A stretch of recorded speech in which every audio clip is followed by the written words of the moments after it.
Welcome back to the Chillin' the Party podcast. I'm your host, Clarkson Rack, and today we're here with another episode of Party Invite. We have a very special guest, friend of the show. You probably know him from Black Sky Gamers. You probably know him from TikTok, YouTube, all of the social medias. We just know him as Conflictedairr.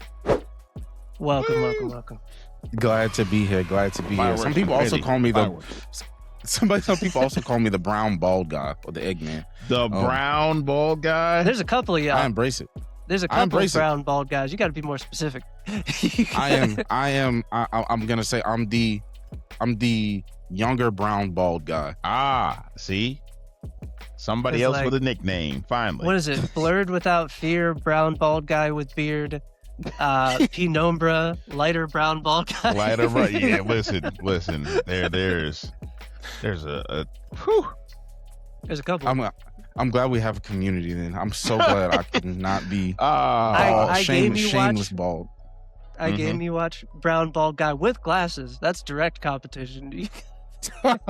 Direct competition, boy. Well, I'm not gonna lie. I've told a couple people this, especially whenever I'm out and about. Like, these glasses are I just think they make me look cute. To be honest, I don't need them. I see perfectly fine. I see perfectly fine, dude. Oh, so they're personality glasses. Yeah, I feel naked without them. Like, there's not a time where I'm not wearing them, and if I don't, like, I'm immediately trying to find like another. I have another pair too. I have like another one right here, like legit right here. I have so many pairs. They fit though. They fit. They do. They do. If I'm gonna be bald, I need to have a beard and something on my face. See, I don't. That's why I can't. My beard don't connect. I can never go bald. I just can't. I just can't. You can't be beardless and bald. Then you just look like fucking Mr. Clean, and I just can't. Dude, it gets bad. No. Like, you need something to go for you. A piercing, a beard. I got both. I got piercings and a beard. So and the glasses. I gotta have something going for me. I had the Viltrumite mustache before it was cool. All right. Before all of a sudden everybody wants to be a goddamn Viltrumite. They had the Viltrumite stash going on. Are we talking about the Lucan Viltrumite mustache or like the Nolan? Ooh. Oh, I can't do the Nolan. That's like Nolan. Nolan is that's a hold on now. That's impressive. But like I said before, I'm your host, Clarkson Recht. I'm joined by my co-host, Al, aka the Axeman, aka I'm not going through the rest of these. You see them on the screen. They roll up on the screen like Star Wars every time. No new additions this week. Listen, that's fine. I'm fine. I got about 15 of them, so it's good. Yeah. The scroll's getting pretty lengthy, but I don't know. We'll see. We either got the scroll budget or we got confetti and fireworks budget. Which one are we doing? Well, the confetti and fireworks budget is gone for the week because Meadow took it. So. So that's gone. Meadow. Still took all the fireworks and confetti. Sorry, yeah, of course. We got one or two. It's perfectly fine. It's fine. It's 2 pops. fine. I feel amazing just being here. Hey, God, we're glad to have you. Absolutely. But let's get to the first question. It's been a while since we've been able to talk games on this show. It's been a little bit. What have you been playing? Recently, I have been playing The Division Resurgence. I've been playing Diablo 4. I just need to get the DLC expansion tomorrow. And what else have I been playing? I've been playing a lot of smaller projects. My favorite small project right now, though, MMOs, massively multiplayer games are my bread and butter, like Final Fantasy 14, World of Warcraft. Games like that. I've been playing a small indie MMO called Edderspire, made by like a couple of people, I believe, in like either Argentina or somewhere in South America. It is amazing. You can play it on mobile. You can play it on your legions. You can also play it on your PC, and it's like all cross progression and all that. It is amazing. It is like a cozy game combat MMO, and I've just been absolutely enjoying it. Those are the games I've mostly been playing, though. Interesting. Nice. Shout out to Aerial Knight too. Drop Shot is amazing. Ooh, Drop Shot. Hey, Aerial Knight. That's a fun one. We talked with him at DreamCon. Yeah, we were talking with him last year at DreamCon about a different game he had, but he was telling us about. He was like, I think he had a trailer for Drop Shot back then. It was the demo. The demo. He had the demo station. The demo. I would love to pick his brain and like other small black developers brain, because I mean I haven't talked to Ariel before. I've kind of interactions with him on Blue Sky, but I haven't like talked with him before. But I'm super interested in like whenever it comes to making a project and a product and stuff like that, just like the stressors and things that you have to look for and look out for, and like how should your goals be. Shoot that like message, because he listen, is legit. Drop Shot was amazing. I felt like Drop Shot, some people said it was short. I didn't care. Not every experience needs to be a long one. Yeah, Drop Shot was absolutely amazing. I'm proud of this dude, even though I don't know this dude.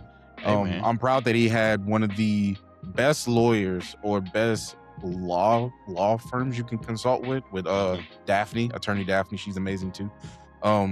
Dude, I'm just really like seeing people like Ariel really makes me proud and makes me want to show people within the BSG community, Black Sky Gamers community, and just like even from other communities that are made like for us, that we can do things like this. It's okay. It's fine. Absolutely. We can be successful.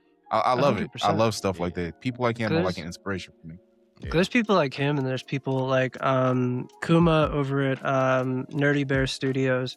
Mm-hmm. Because he's pretty much like documenting the whole process of like making a game, and then he does a lot of like not crowdfunding, but he does like a lot of like crowd hiring through like his Discord. He's like, hey, we have openings here, here, and here. If anybody wants to do like VO, if anybody wants to try out for stuff like that. So there's people like him, and I think there's another one. It's something Goose Games.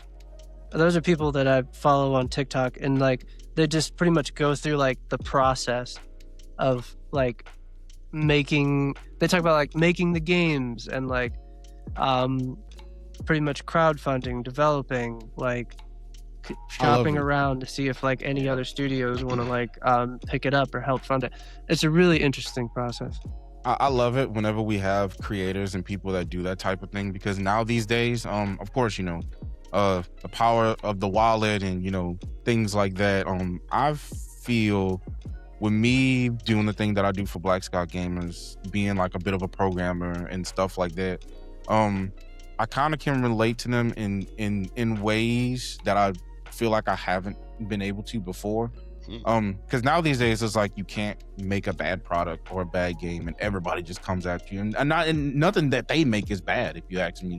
But it's like it's almost as if things have to be perfect. So whenever you have people showing the ins and outs and showing you the behind the scenes and what it takes, you have more of an appreciation for what they do. Because now these days it just feels like everybody's just they forget there's people behind these things that are being made. 100%. They forget about the people, and they look more like, especially when they work for like these bigger companies, they don't necessarily blame the companies, but they blame the developers and the people, and then the people and the developers who are just trying to keep their lights and stuff on, they getting crazy death threats or things of that nature. It's always it upsets me a lot, right? Absolutely. It upsets me a lot. Or like what really upsets me too is whenever you have these amazing devs and stuff like that, and they're just attached to a project that doesn't do really well, whole studio shuts down. Used to be able to make like 3 not so good titles before a studio was shut down. You make 1 not so great title, it's like a death warrant. Dunzo. For real. It's really crazy. That's the conversation that we had with Mindful when we had him on the show, where we were pretty much saying like we're looking at it more from like the content creator side of the house, where everybody's so quick to jump on a game. This is ass. This is terrible. Nobody's playing this shit. Yada yada yada. But it's like you forget the people that make that game that you might not like, but somebody else might like it just because you maybe only play one type of game, or you're only there because like the hype carried over and now your chat wants you to try out this type of game, and they mainly just want you to shit on it and you're just appeasing them. So like you also forget about the people, like that was somebody's dream to like work on a game and take a game from like pre-production to post-production, and like pretty much like they handed you like all of their hard work and pretty much their heart on a tray, and they were just like, I made this and I'm super proud of it here, and then you were just like whack and then just smack the shit on the ground. that's like one of the things, because even though I'm not like a super big creator and I've been on a hiatus and stuff, but people ask me for like advice whenever they do like a retrospective or a review and stuff like that. And my thing is, I tell them to be really different. And if you have like, even if something isn't the greatest, instead of giving a review of like a terrible way, like you can do a review in the sense of critique it, but like actually critique it, not say a bunch of hateful things and this is just pure dog water and all that, but like actually say what's wrong and what was a no-go for you. Like a lot of people, they see like, and I still do love watching, like going back and watching like AVGN, like Angry Video Game Nerd. But like they don't take what made like Angry Video Game Nerd like really good and then put it in their own way. They just go to straight hating, because unfortunately hating is more profitable. It's easier. Like it's easier. Instead of giving constructive criticism, right? Like actual constructive criticism, in their video, and saying, well, maybe if they did this, then this would actually keep players, in my view. But as for me, it just can't keep me, but I can see where it can keep these certain types of people who like this type of thing. Now it's just straight hate, or even people whenever people have like no time in the game is absolutely crazy. Like we're talking about like an hour, and they were like, I couldn't even get past the loading screen. That's what are you talking about?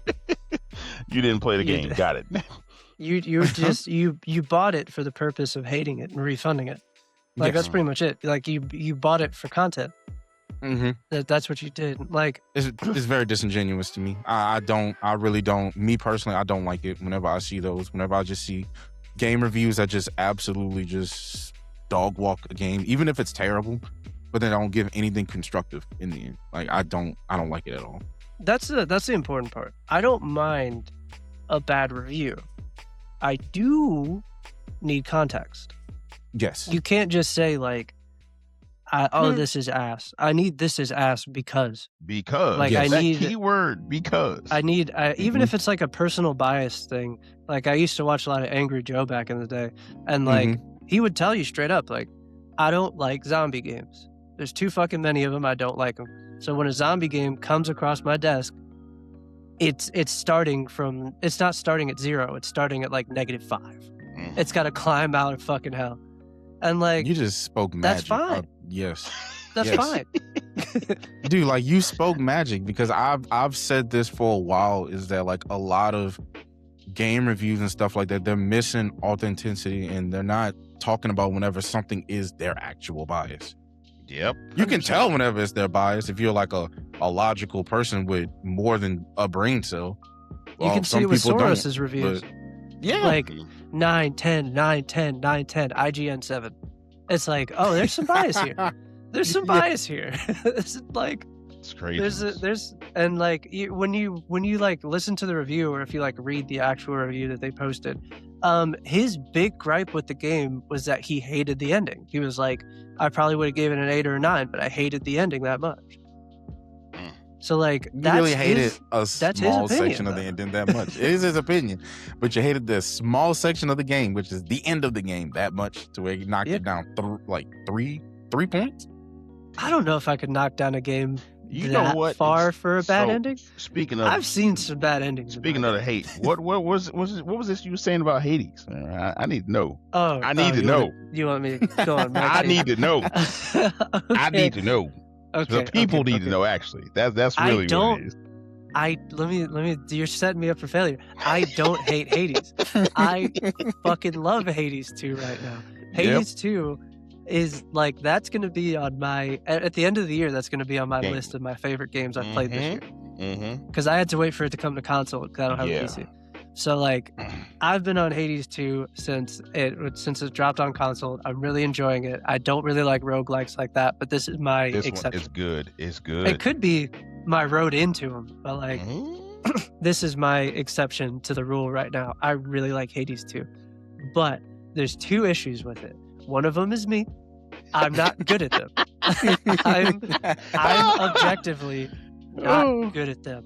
I it's fine. Okay, I can't allow myself to not be good at something because that's just my fucking personality. I can't allow myself to just actively fucking suck. So I'm putting in the hours. How are you not good at? That's what I'm trying to figure out. This is getting interesting. This is getting very interesting. I'm not as good as I would like to be. I believe with my whole fucking chest that I am that nigga at video games. I simply am, okay? I will always be. And that is just how I feel about that, all right? I am okay at best. Hades is like Subway, and let me tell you why. So, you may have heard this famous analogy, right? You go to Subway, somehow they make you sandwich wrong. How? You choose what you put on that sandwich. In Hades, you choose them perks. You choose them perks. 100%. You choose who you giving the nectars to and all that stuff. You just gotta know. So this is my thing. This is my thing, right? The first problem with the game is me. I'm willing to admit that. I'm not good at it. I'm getting better at it. I'm understanding it more. It is trial by error, like the roguelike it's supposed to be. That's how you're supposed to play the game. I just think that I'm dying a lot more than the average fucking person. But maybe that's just in my head. I'm just like, God. Absolutely. It absolutely is in your head, bro. I've been I think you're doing fantastic. For the past you're doing great. two and a half days. I've spent the last 2.5 days. I didn't even spend that long with Simon from Expedition 33. Simon from Expedition 33 didn't get 2.5 days. He got 1.5 days. Which area? Kronos has been whooping my fucking ass. Hey, listen. It happens, bro. It happens. It happens in these games, man. It happens. Oh my God, he is my fucking kryptonite right now, and I keep getting him into the second phase of his health bar whenever we transition to that second map, and he keeps getting me off some fucking bullshit, and I got his health down to like this fucking much, and I went in there and I did a perfect fucking run. This happened last night, so I'm still hot about this shit. I swear, I got to the end. I had all my fucking lives left. I had 3 of them motherfuckers. I had 3. Yeah. I went into that boss fight with 3 lives. And I lost 1 in the beginning because I only had like half my health bar. So he got me out of there in like 2 hits. Got it. That's fine. I come back. Then I get him into that second phase. He does the time slow thing, and then I don't have time to make it to that point on the clock because he blows up the rest of the battle arena. So that one cost me another life. That's an auto wipe mechanic. That's on me. I should have dodged that. Then the second one, I get him down to this much health, and then all of a sudden, it's just spamming. There's shit across the fucking screen. All the little clocks are giving him health back and shit. Nah. Now I gotta figure out how the fuck to go 4 stocks. One of these days, what I'm hearing is I just have to take you in like a World of Warcraft or Final Fantasy 14 raid.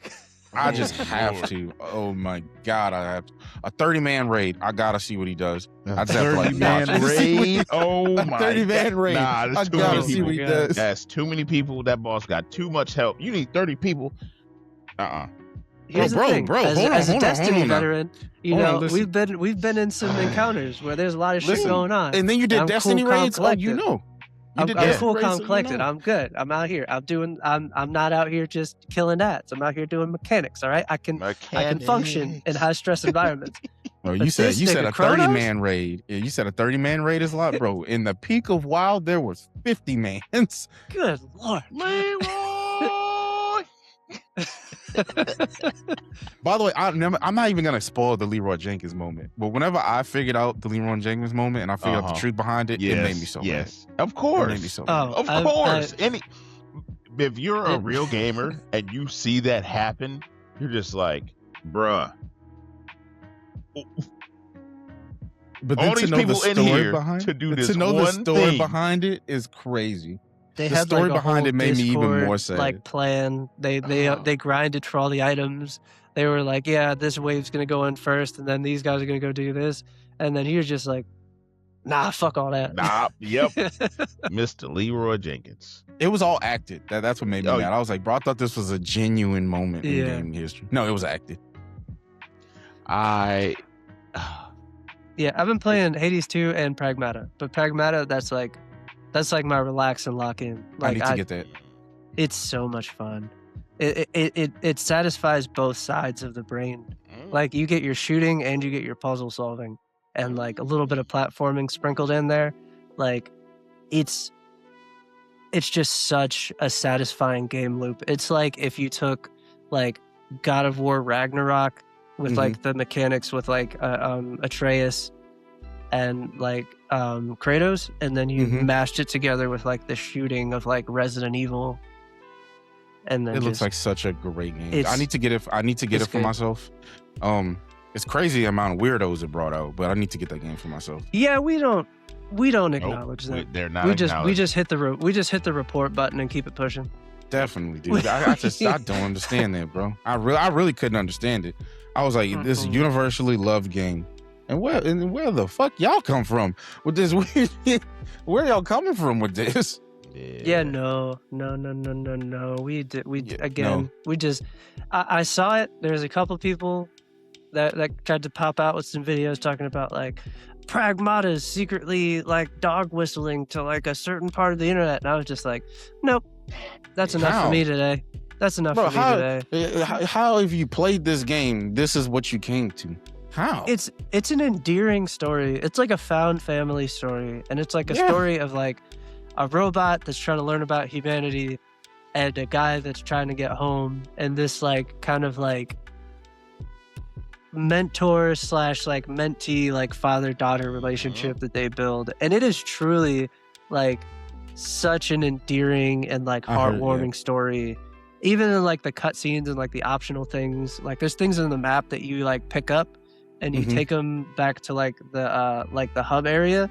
And like it kind of like teaches her about like Earth and stuff, like, and they're like kids toys and slides and like stuff like that, and she's like learning how like Earth kids like do shit, and then she tries to like do them. Like there's a part where you explain to her how hide and seek works, and then like she'll just pop up and she's like, let's play hide and seek, and then like the screen will go black and then she'll just be hiding somewhere in like the little hub area. And like it's heartwarming. It really is. See, now you're really making me want to go and get it now, actually. But game reviews, get it here, get it down. Also, the boss fights are fire. I've seen some of them. Yeah, I've seen some of them, and they look absolutely amazing. Yeah, dang. It's a good game. I think it's definitely going to be in like the game of the year conversations come end of the year. I don't know if it'll win. I was thinking that too. I don't know. I think it deserves to be up there, especially best action game. I think best action game. Yeah. It's gonna be Capcom the fuck out in the front row. Because like RE9, what was the Monster Hunter Stories?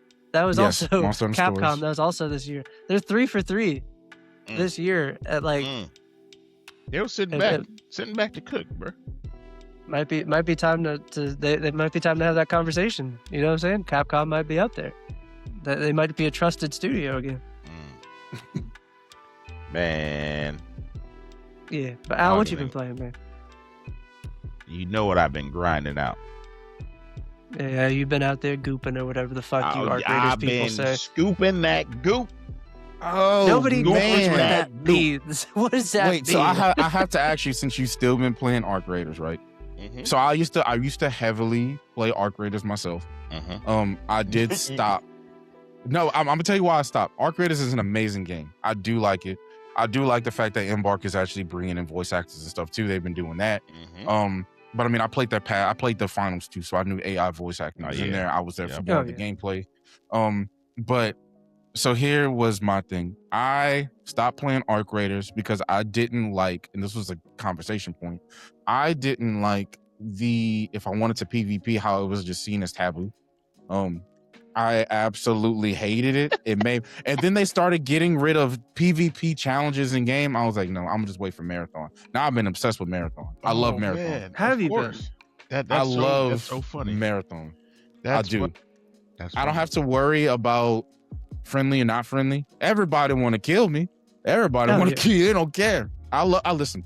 Marathon is probably, it should be up there, in my opinion, for like maybe best multiplayer of the year. In my opinion, it really is good. Of people. I've heard that really from a lot of people. You go in there because as it doesn't a have the rook. biggest community, but You go in there people as a that rook. love that game. Dude, honestly, it has more people than what people like Oh, it account has for. No, it does. It does. It has more people than people account for. It's just the fact that for the longest on social media, it was like Arc Raiders versus Marathon. I was like, both these can exist. It's just that I'm not big into the PvE.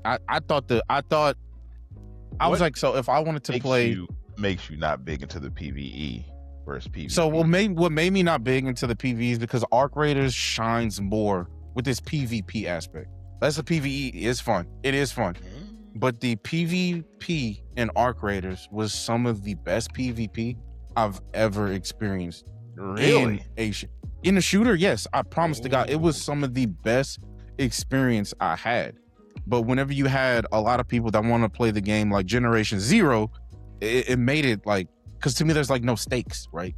An extraction shooter needs stakes. If I'm doing PvE in my extraction shooter, and like everybody's just friendly, I feel like there's no, what's my stake? A wasp is gonna shoot me? So I will say this on its behalf. Since they've done the updates and stuff like that, like with vaporizers and putting shredders everywhere and stuff like that, I have seen those. It's more challenging to fight the Arc, and that's what a lot of people like. Yes, this is what I wanted. But the part that gets me, because I am a PvE, like if I'm going in there to loot, sure. I know if I'm going to Stella Montes, it's PvP zone. It don't matter. If you solo, you're good. Duos is a little bit sketchy. 3 players, it's 100% like PvP. Like people are going to shoot you. We know this, but they had to increase the challenge from the Arc, and I think that's like the element that's missing. Because if there was a more challenging enemy to fight, you wouldn't be worried about this person over here that's standing there or looting something. You'd be like, oh shoot, I'm about to die from this machine, from these things, from this flamethrower, from this comet, from whatever. So I feel I can understand. I understand. It really is. It gives me another perspective, right? Because like whenever I play MMOs, I hate PvP and MMOs. MMO PvP is garbage. I like for most games. I'm not even gonna lie. Whether it's Black Desert or anything else, it's not done correctly. So I'm mostly PvE whenever it comes to my MMOs, right? In my shooters though, I did not mind my PvE in Arc Raiders, right? Yeah. But at the time, I didn't feel, because you're gonna make me retry the game again. Challenge. Sure. It's a challenge. It 100%. Yeah, I felt like I had no stakes in a game where they're giving you the option to go against other players in any extraction shooter. Yeah. Yes, some of your best loot is going to be in those harder areas, but your best loot is going to be the walking piggy banks that's coming right in front of you. So like, 100%. So like that's what makes it fun. Another aspect of Arc Raiders, it was another aspect that kind of made me fall off of Arc Raiders was how it came out and about how their matchmaking worked. And whenever people found that out and they confirmed that ruined. Really ruined the experience. The aggression-based matchmaking? Yes. That was like, whereas with like Marathon, they didn't even confirm how they do their matchmaking. I'm gonna tell you, I don't think it's a real thing. They just toss players anywhere. But it's like, if you are for sure, if you're PvPing, they're gonna put you in with more PvP. But that don't mean you're not gonna find the Care Bear lobby. Because trust me, Care Bear lobby. That's what it is. I mean, Tiff, our girl Tiff, literally posted a video, and it's just like, they're just in a drum circle playing guitar and shit, fucking being happy. Nah, bro, fuck all that. Bro, my mouth would start foaming, cause I'd be like, I gotta toss me a grenade. And my god, bro, I have to disrupt that. So if you're being a hater, guess what? That's completely fine. That's completely fine. I am PvE until you. No, that's fine. You're right. PvP, and then I'm gonna show you, like, you thought you had it so easy? my issue with both of these games is actually different from both of you. So like, I think that they both are kind of missing a key component for me. For Arc Raiders, when I was playing it, I just couldn't. There wasn't anything that kept me wanting to go back in, because the little like drip feeding of story through like the missions and stuff, and like, all right, just go in, get like 2 toasters and some wire, and come back. Hey, I need. Let me give this back to the chicken. He needs this. He needs these olives. Listen, Scrappy eating good right now. That's all I know. Scrappy, yep, Scrappy. And like, hey, I need you to take out like 3 wasps and then come back. And I was just like, can I just like stack 5 of these? Could I stack like 5 of these and then just knock it out and come back? Because me having to go back and forth, it was just one of those things where I just wasn't. And the game loop didn't hook me. Yeah, and no, I feel that. At that point, like a lot of the lobbies we were going in, it was just like, it was PvE until it wasn't. And then when it wasn't, it was always just, again, I'm not familiar with all the ARC-rated terms. I think you guys call it ratting, whenever people just hang out by the extractions and shit. That's different. So like, that's another thing. And ratting is very different. That's another thing where I was just like, okay, like this, again, like I'm not the biggest extraction shooter person, but that was my issue with Arc Raiders, is that the initial game loop didn't hook me fast enough. I feel that. So I just moved on from it. Now with Marathon, my issue is that they have so much interesting story, so much interesting lore, and like the mission structure actually did hook me from what I played when they did that open beta for the weekend, because of that intensity of like, oh, there is no PvE around here. If I see another team, it's shoot on sight. And that was really like exciting, but like maybe I just have Bungie bias where I'm just like, no, that's okay. No, that's okay. At least you know really what good. Yeah. You guys make really good PvE shit. Really good PvE shit. And you put none of it in here? Nothing. No story. No, not like, there's like these little cutscenes that you get that are super dope. And I'm just like, that's it. They did an ARG. They did an ARG in game connecting to the older Marathon game. Yeah, was it 94? 94. What Marathon came out on the Apple Macintosh? The Cryo Archive seems dope. Like the Cryo Archive, I'll watch people do it. Dude, Cryo Archive is like it is a PvP Destiny raid. It is insane, dude. That's what I'm saying. That shit looks sick. That shit looks sick.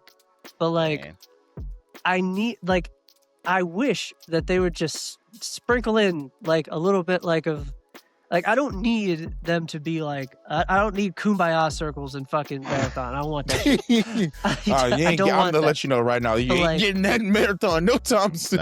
If they would have put like maybe like a story, maybe that would have just satisfied me a little bit more than just like, because like with Marathon, I play a couple games. Like it's a game that I play if like I know I'm only going to be on for like an hour, maybe 2 hours at most. It's not a game that I sit down and I'm like, all right, time to lock in. I'm just going to play a shit ton of Marathon. It has like a 2-hour timer in my brain where I'm just like, this is as much PvE as I want, PvP as I want today. The same thing I do with like Call of Duty multiplayer or like Warzone. There's like a timer. I can only play so much. I can only play so much Warzone, but regular multiplayer, I'm cool. I feel that. But I mean, I do understand like both halves, and it's like you know, Goldilocks. Literally Goldilocks in 3 is like it's not enough PvE, it's too much PvP, or vice versa, and it's just like you gotta navigate your way, and that's the thing. Like I think there's the lore that you're missing is like you got to go to the codex. If you read the stuff and like follow those missions, they give a lot of lore, because it's like everybody that you're reporting back to is at first generation, the first wave of Arc Raiders. What you are is the second generation, and when you start going through it and doing the missions, then it's like, okay. I'm not gonna lie to you. If you want to play the OG Marathon games, you can literally just download them on your phone. They're free. 100%. Yeah. I mean, it's a lot to go through. If you think that I am going to go through it, I'm going to read all those codexes to try to glean some context that they didn't fucking spoon feed me. I'm sorry. Now, no. I at will least say, Marathon. Some of them do. Some of them give you that, like, oh, hey, this person's parent was part of this, and then it goes, and you're like, okay. It made me be interested in it. But do you know that the main difference between Marathon's lore and codex and Arc Raiders lore and codex is Marathon's is fully voice acted. Oh yeah. Even in the codex. And then there's also cutscenes in the codex. Yeah. So like whenever I unlock those codexes, I'm like, oh, I can't wait to get some more story out these motherfuckers. I feel that too, but also this, if we're gonna do that, you gotta give the props, because Marathon is a remake technically. So I thought it was like a continuation. Well, it continues after it's after continuation the main line. remake, but they have the backstory to Yes, do all that. they Arc do. Raiders Yes. is like, poop, here's this random thing. So I feel you. I do Yeah. understand. I understand. I recently have been put into more PvP lobbies because people were shooting, and I like my stuff. I'm gonna keep my stuff. That's all I'm gonna say. Well, other than that, let's call it Hades. Hades 2. How far you get? I need to know how far you get. I will never tell you. How far? What floor? These aren't the droids you're looking for. Did you beat Kronos? All right, now I'm comparing. Did you beat Kronos yet? Because if you did, I'm ending this fucking interview and I'm getting the fucking game. on it right now. You see that I'm getting the competitive game boy. right now. Hey, it's okay. It's okay. It's okay. I played the first Hades, so I understand. I'm like, I was like, you know what? Let me see. Oh, Chiron's around here. All right, poop. Let me make sure I give this to you. Oh, there's Apollo. Bet I'm gonna give that to you. Where's Poseidon? Here. This is for you. Give me all the extra stuff. You gotta. It is all you can get real tactical about which. No, I got it figured out to a science now. I got it Mhm. figured out. Like I Don't look up a thing because you'll just No, ruin it no, by no, yourself. Yeah, No, just no, keep no, on you will keep ruin it going yourself. by yourself. I'm doing things my way. I refuse to look up anything. I'm being super Yeah, stubborn. That's what makes There's- it fun, though. That's what literally Also, what makes like, it fun. I'm choosing a play style and I'm fucking sticking with it. Like I like my little double blades. I like the blade and sickle. I like those. I like that one. I like getting the blessings of fucking who is it? I think it's Hestia, so I can get the fire buffs. Oh Those yeah, things stack like that's what I'm crazy with the saying. little Listen, double blades. see? I'm- See? Oh, man. I It's get cooking. those ones. Yeah, He's I get cooking. Demeter, so I can get my so that whenever I stop sprinting, it does a little gust and then it freezes them. So that Yep. activates the fire because the fire does tick damage up to a point, but then you need real damage to get it to knock that shit down. I'm telling you, man. I'm telling you. Dude has That it boy. planned, dude. Yeah, absolutely. You have, but I mean, it's fun. It's so crazy to me because you think like a roguelike or like dungeon crawler, you're just like, oh, I'm gonna do the same thing over and over. But every time it is different because the enemies in there, they ain't acting the same. They ain't acting the same. Hades is a perfect blend because I've had a couple people ask me about it. Both Hades games are the perfect blend of ARPG, roguelike, dungeon crawlers. Oh, absolutely. Absolutely. They are extremely amazing, and I want more. I love ARPGs too. If it's not an MMO, I love ARPGs. I'm a variety gamer, but like MMOs and of course. ARPGs, my favorite. Diablo, Hades, both 1 and 2. The OG Fate games. I don't know if people remember Fate, but Oh, Yeah. I love Fate. Dude, That's Fate was my I just rebought the complete edition of Fate with all their games. Literally that was my offline. We were too broke to have an internet game. I got the Wild Tanget coins and Understood. I played Fate. Understood. Dude, I Have love you it. tried Hyperlight Drifter? Where that sounds so familiar. Oh my god, that was like my Switch game for like deployment. I played the shit out of Hyperlight Drifter. I have to now look this up real quick because that sounds so familiar. 100%. If you've played it, you know it also had like a crazy good soundtrack with it. It had so much like style and color. Yes, I remember this game. I never played it. I saw. Why does IGN always have the lowest reviews for something? Like, oh my god, It's that I'm like, infamous look- IGN 7. It's that Dude, infamous 7.6. Yes, 7.6. I'm looking at Crazy. every single thing. Metacritic 84, Steam 9 out of 10. 9 out of 10. Yeah. IGN 7.6. Also, Bro, who be working there? Also, Like- that just made me think about something. What's up with the pickle, bro? Oh, okay. So I need to know, man. What? You gotta introduce that like better though. He's like, just be like, you No, just imagine, what's up? just What's straight up? up He's, What's like up with that. he's clip farming. He's clip Because- farming. Just straight up like, what's up? What's up with the pickle, bro? On with the pickle, man. So that Tell is me. my alter ego who will be on camera soon. Again, quite because I'm coming back into everything. That is Blickle, conflicted the black nigga pickle. So now it basically started off with like something. It was something in my community Discord, the Black Sky Gamers Discord, and it was something that came up, and I was talking about pickles, and then I was like, you know what? Let me do like it's whenever I was actively streaming. They redeemed for me to get a pickle suit. I got a pickle suit, and I was like, you know what? Make a character out of it. Come Blickle, the black nigga pickle, and he is a hit. A lot of people remember him. I only wore the suit like 3 times. Hey, man. Exactly. That's how it's just. that's how it started. It's Because like, why we had Nugget on the pod, and he said the same thing when he got the taco suit. taco, And bro? he started the Let's Talk About It. Dude, let's talk about it is great. But yeah, that Man. is, So good. dude. Yeah, that's where Blickle came from. I'm trying to actually like find other like fabrics and stuff too, so I can be like different colors of the pickle, like a pink one, a black one. Oh, I just have variety. radioactive pickles over here. I mean, blickles. Excuse me. You gotta radioactive get seasonal blickles. Get a little And Christmas hat, I like the Christmas fact that it blickle. made a lot of people happy. I'm not afraid to like make a fool of myself, especially Hey, making man. people happy and making the community happy and all that. Like the amount of people that literally call me Blickle is crazy. Bruh, because I'm telling you, I'm watching these videos and it's just randomly pickle. I'm just like, what? Where did this come Dude, from?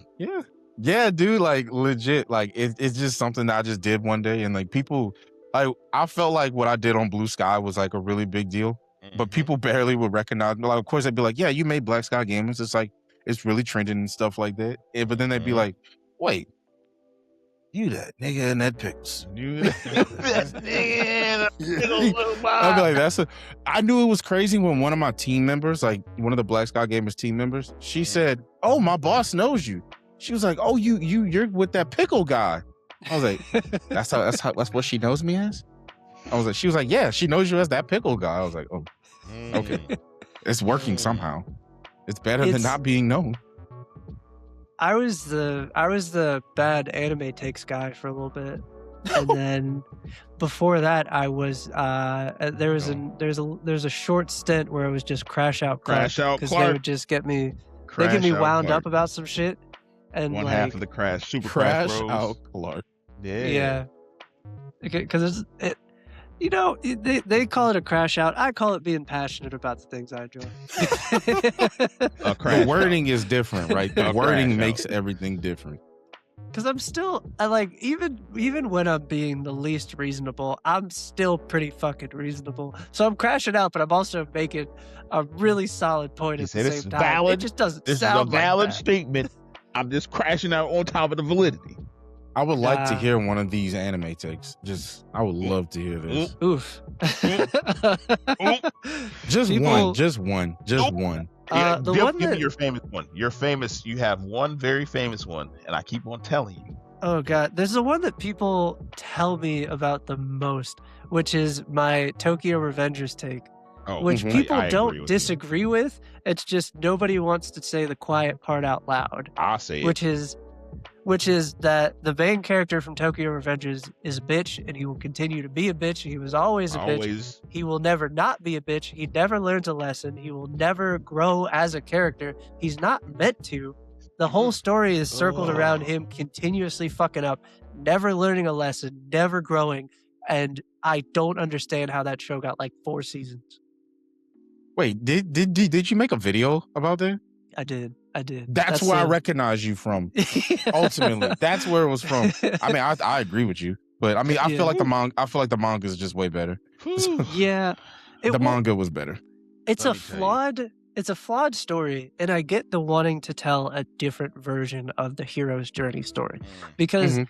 at the end of the day, he wanted to tell a more realistic story. Like, not everyone is always going to succeed. Not everybody's always going to like come out on top and stuff like that. That's fine. That is completely fine. I get that shit.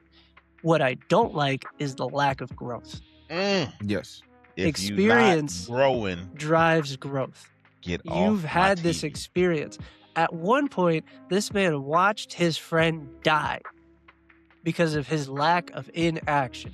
Bruh. He almost watched another one of his friends die Crash out, Dan Clark. because of his lack of inaction. Crash out.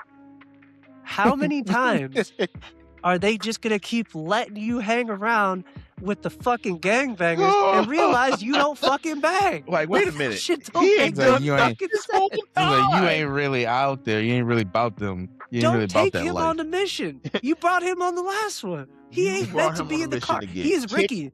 To get oh, He said he's Ricky. He's Ricky. Ooh. He ain't meant to be in the fucking car. Let you him ain't walk supposed to home. be here, bruh. You ain't Let him supposed walk to be home. here. That's not that hot of a take, though. I feel like that's valid. Also, I think the fucking Attack on Titan mid as fuck. I'm sorry. Attack on It's- Titan is what? I think it's mid. Mhm. I Yep, think there it's. it is. I think it's God. mid. I think the first season is really uninteresting. The I think first the season second, does start off slow. It starts off really I think slow. the second season gets a little bit better. I think Mhm. there's a point towards the end of the show where they jump the shark and they're just like, Do you like politics at all? I do like.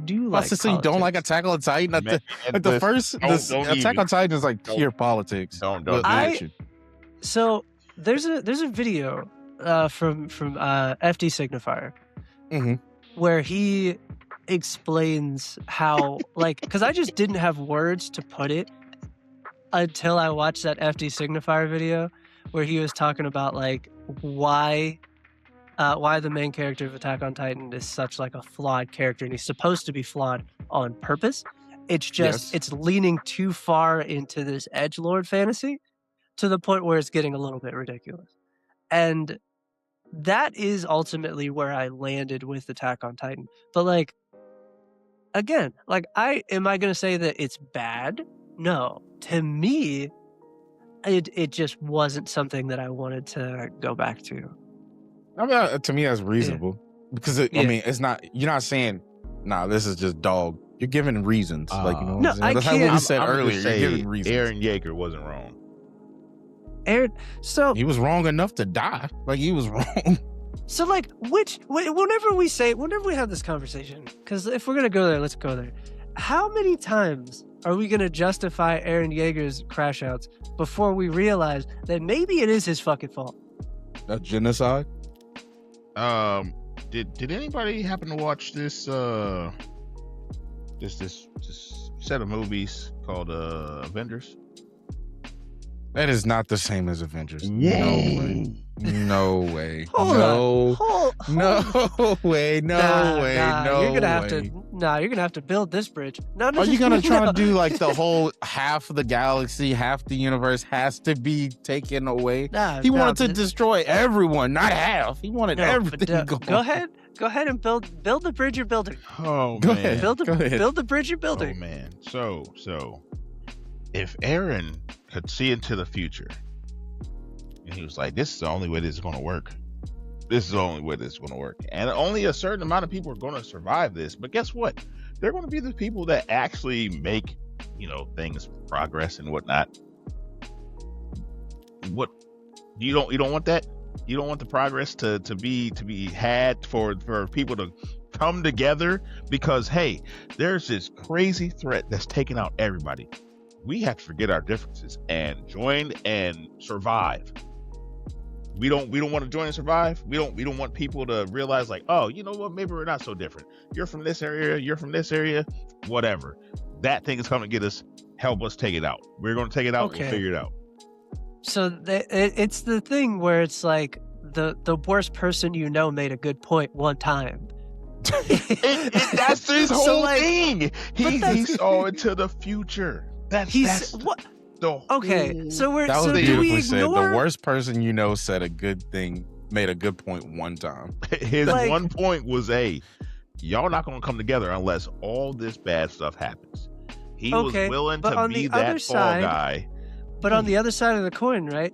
Because this isn't a new thing. There's other characters and other media that have done this, and we resent the shit out of them. So why does Aaron Yeager get that pass? Bruh.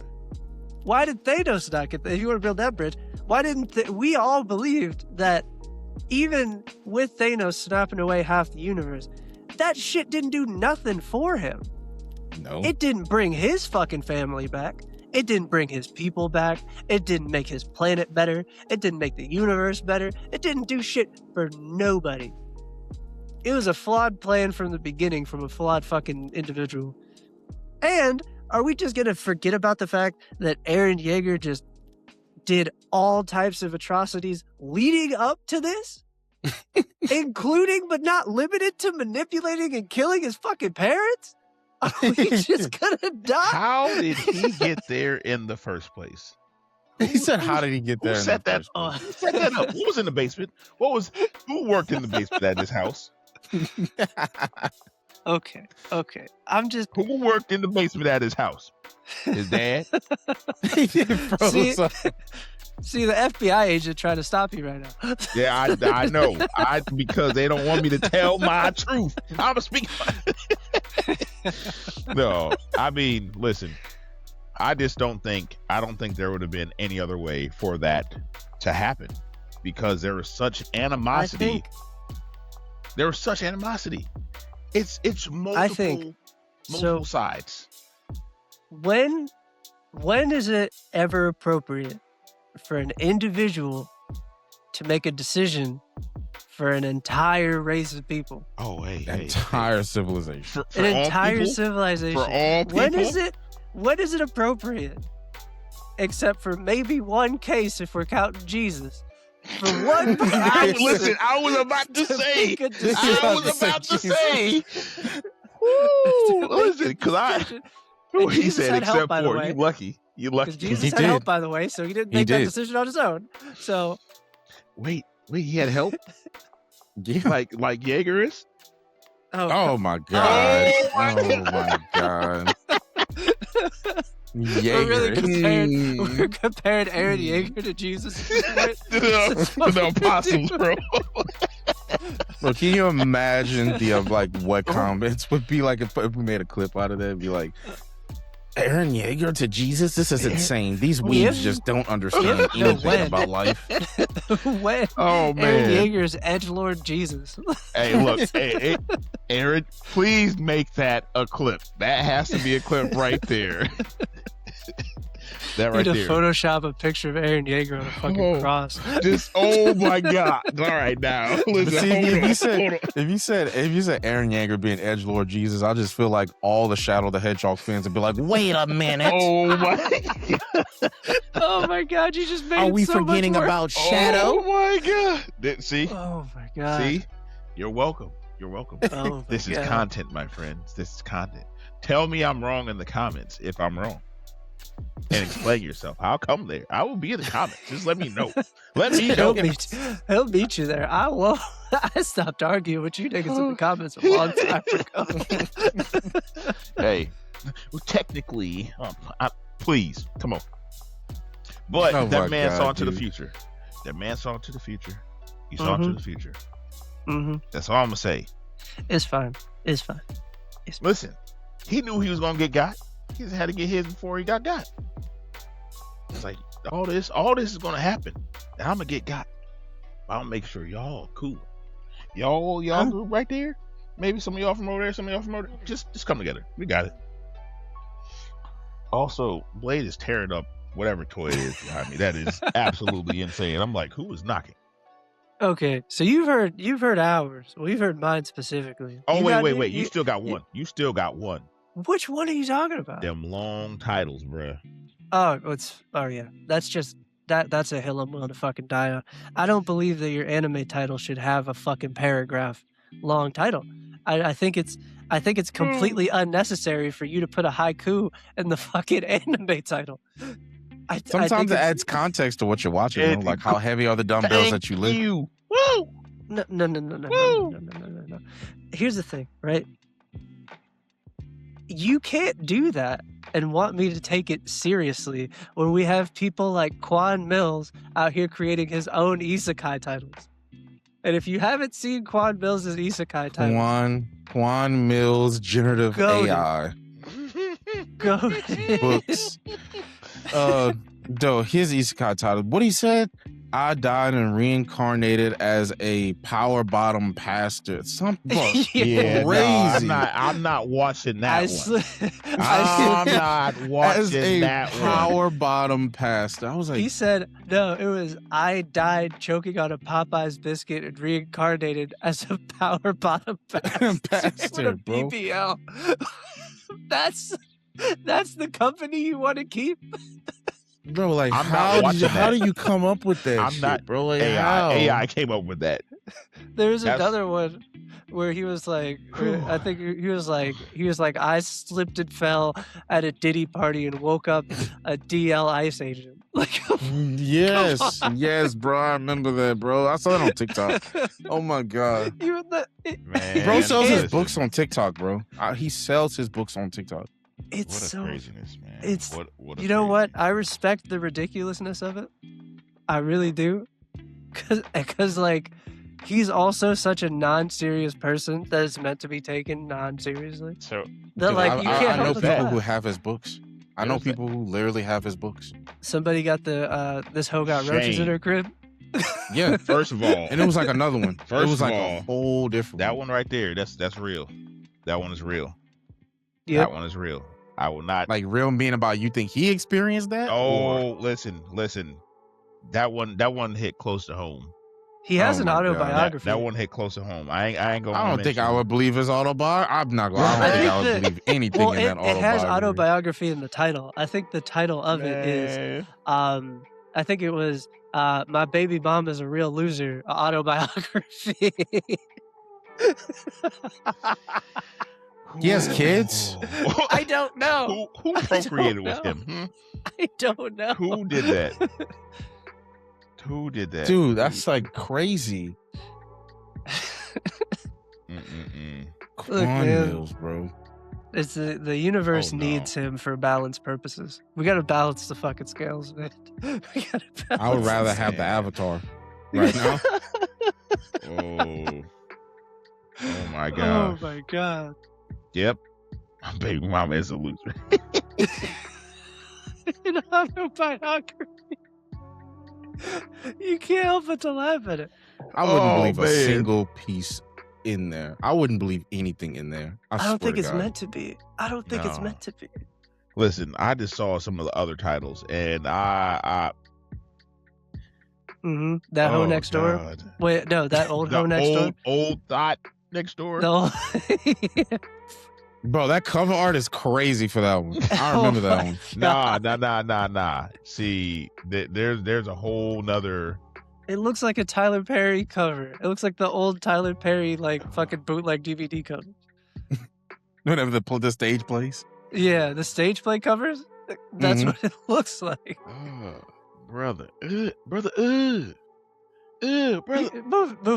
Moving on.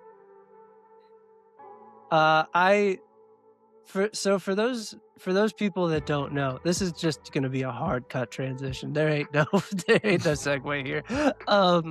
Black Sky Gamers. Oh yeah. I gotta know the origins. I gotta know how it started.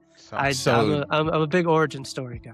So like legit, I've told this a couple times. I never tell it the exact same way, but in summary, right? It all started off with me checking out Blue Sky with like myself, right? A couple other people, couple thousand people were checking it out, right? And I first hopped onto Blue Sky and it was like amazing. I like the experience that I had on Blue Sky. But I always wanted to see what else it could offer. And that's whenever I ran into Black Sky and I figured out that it's a custom feed and algorithm on the Blue Sky platform, which because of Blue Sky being AT Proto, which is like, this is like developer talk and stuff like that. It's open-ended. Anybody can make a custom feed and stuff on Blue Sky and you can curate it and it can have its own algorithm and stuff like that. Whenever I was on Blue Sky, I was seeing other creators, gamers, blurs and stuff like that. People that look like us, right? Post like their links and everything, and or their like their anime takes or their gaming clips, and it wasn't necessarily getting like the interaction with other people that you would want within Black Sky. So I was like, why don't I just make I placed for that with Black Sky Gamers, but I didn't know how to make a feed. That was until a amazing person, a wonderful person. She writes books and everything. Her name is Yaptacular Lee. She directed me to something called Sky Feed Creator, and that's basically where it all started. I made the Black Sky Gamers feed on Blue Sky, which is now the 3rd or 4th largest Black-oriented feed on Blue Sky. And then in there, our whole goal is to uplift Black voices in gaming, content creation, streaming, blurred culture, cosplay, all that. It's just to uplift, right? And we're not the only group out here that does it. We have Black Girl Gamers, Black Gamers Revolution. We're just adding on to that. And that's like our biggest thing, and my main goal is to, just uplift us in those spaces. And we're still really small, but we're growing steadily each day. I'm actually currently, while I'm on this content hiatus, I'm working on more updates. It's going to take me around 2 or so months to add to the feed and any other feeds. And it's just been a ride, man. We're going to be a soon-to-be nonprofit company and stuff soon, and it's been great. We have merch, and all that goes not to me. I opened up an account for Black Sky Gamers to where it can go towards if I wanted to move Black Sky Gamers, the feed, into something else, like it still be on Blue Sky, but have its own servers and stuff like that, just like as a backup kind of thing. And we're expanding to Twitch. We have our own hashtag on Twitch that people can use in their creator dashboards, and we also have our hashtags on like Instagram and everywhere else too. That's Yeah. dope. That's basically how it started, though. It literally started off with me just making something, and people caught on to it. And I was like, instead of just having people randomly just come, let me actually make a community out of this, and we do moderation. Let me make this like a fair thing, and let me make sure I do like updates and everything. Like I said, we're kind of on a bit of a slowdown right now because we're getting things going. Right now, I've talked to a couple people and see if they would like to be creators for Black Sky Gamers. And we're going to be working that out, and hopefully we get off the ground even more soon. It's been a year, going on 2 years now, and I just can't wait to continue to grow. Yeah, because one of the big things is like discoverability in general. It just seems like it doesn't even seem like it. Like discoverability on most platforms now is just awful. And then it's really hard to find more things within a specific kind of like niche, so to say. Like when I find like a Black creator, it's not always going to show me more Black creators. It'll show me more creators in that same genre. So like I find a Black creator talking about anime, it'll just show me other creators in that space, but it won't show me more Black creators in that space. And that's what I'm aiming for. That's 100% what I was. That's what I was aiming for. One of the biggest accomplishments within us being a community within a year is that whenever you type in any search engine hashtag Black Sky Gamers or Black Sky Gamers, and then you go to something like images, or even if you just go to the searches, besides the actual Black Sky Gamers community and soon to be nonprofit, you'll actually see other creators, which is like one of the main goals of what I wanted. I didn't necessarily want me to be there because I feel like as a creator, I'm gonna have my time, right? That's like one of the biggest things with the community and stuff like that is like I barely promote my own personal stuff. I promote other people, the team members, and things that they have going on. But one of the biggest things was seeing whenever you type in Black Sky Gamers, the other people that use the tag, and like they not saying that it's guaranteed discoverability, but it's making it to where more people are seeing, not just people we see every day, Yeah, it's more people that look space. like you and me and stuff like that. Yeah, and that's what I really like. And like I said, there are other places that are more established that do it too. I'm just throwing my hat in there, not trying to replace anybody. Let me not say we aren't throwing our hats in there, not trying to replace everybody, because at the end of the day, it's not to benefit me. I want this to be a big community thing. Like I said, none of this really benefits me. A lot of to be honest, a lot of this has made my own content suffer, but it's made me really happy to see other people, like they've messaged me and be like, oh, I just, I use the BSG tag or the Black Sky Gamers tag in my Twitch dashboard, and like I just recently hit affiliate. Well, I'm partner pushing and stuff now, and it really warms my heart. It really does. It really, really does. 100%. It's already like a rarity in itself to find like that community, because it has been wild, even for us. Like when we first started doing this, it was just kind of like onesie twosies, and then all of a sudden it was like it started like flowing, and once it starts flowing, you're just like, oh man, I didn't realize this was here for us. Like that is the feeling of like, yo, I'm seeing, like, yo, I see myself in both of y'all. You know what I'm saying? Like that you don't have to worry about if your whatever you're saying is felt, because you already know you have your community backing you. It's 100%. Like it's 100%. It made me so happy to be a part, even though I've made this, I'm only one part of the cog. Having team members and other community members, like you said, back me up. And me going off of their feedback too, I'm like very vocal, and I really want their feedback. One of the things that kind of like was a horror story was whenever I first started, the amount of people that said that they had they were in similar groups or anything like that, but it benefited the one person and not the community itself. And I wanted to avoid that with a passion. And I'll make sure that like if anything benefits me, is because people chose to do that, not because I funnel people my way or anything like that. That's not what Black Sky Gamers is here for. That's not the point. That's not it at all. I want people to feel seen. I want people to have fun. I want people to network. I want people to interact and all that. And all that is going to continue to come with time, especially with me being more active, even during my hiatus and stuff like that. New team members that we bring in, all that is my main goal, is to show people that you can do this. And even if you aren't a creator, right? Because I've made it without content creation in mind, even though I'm a creator.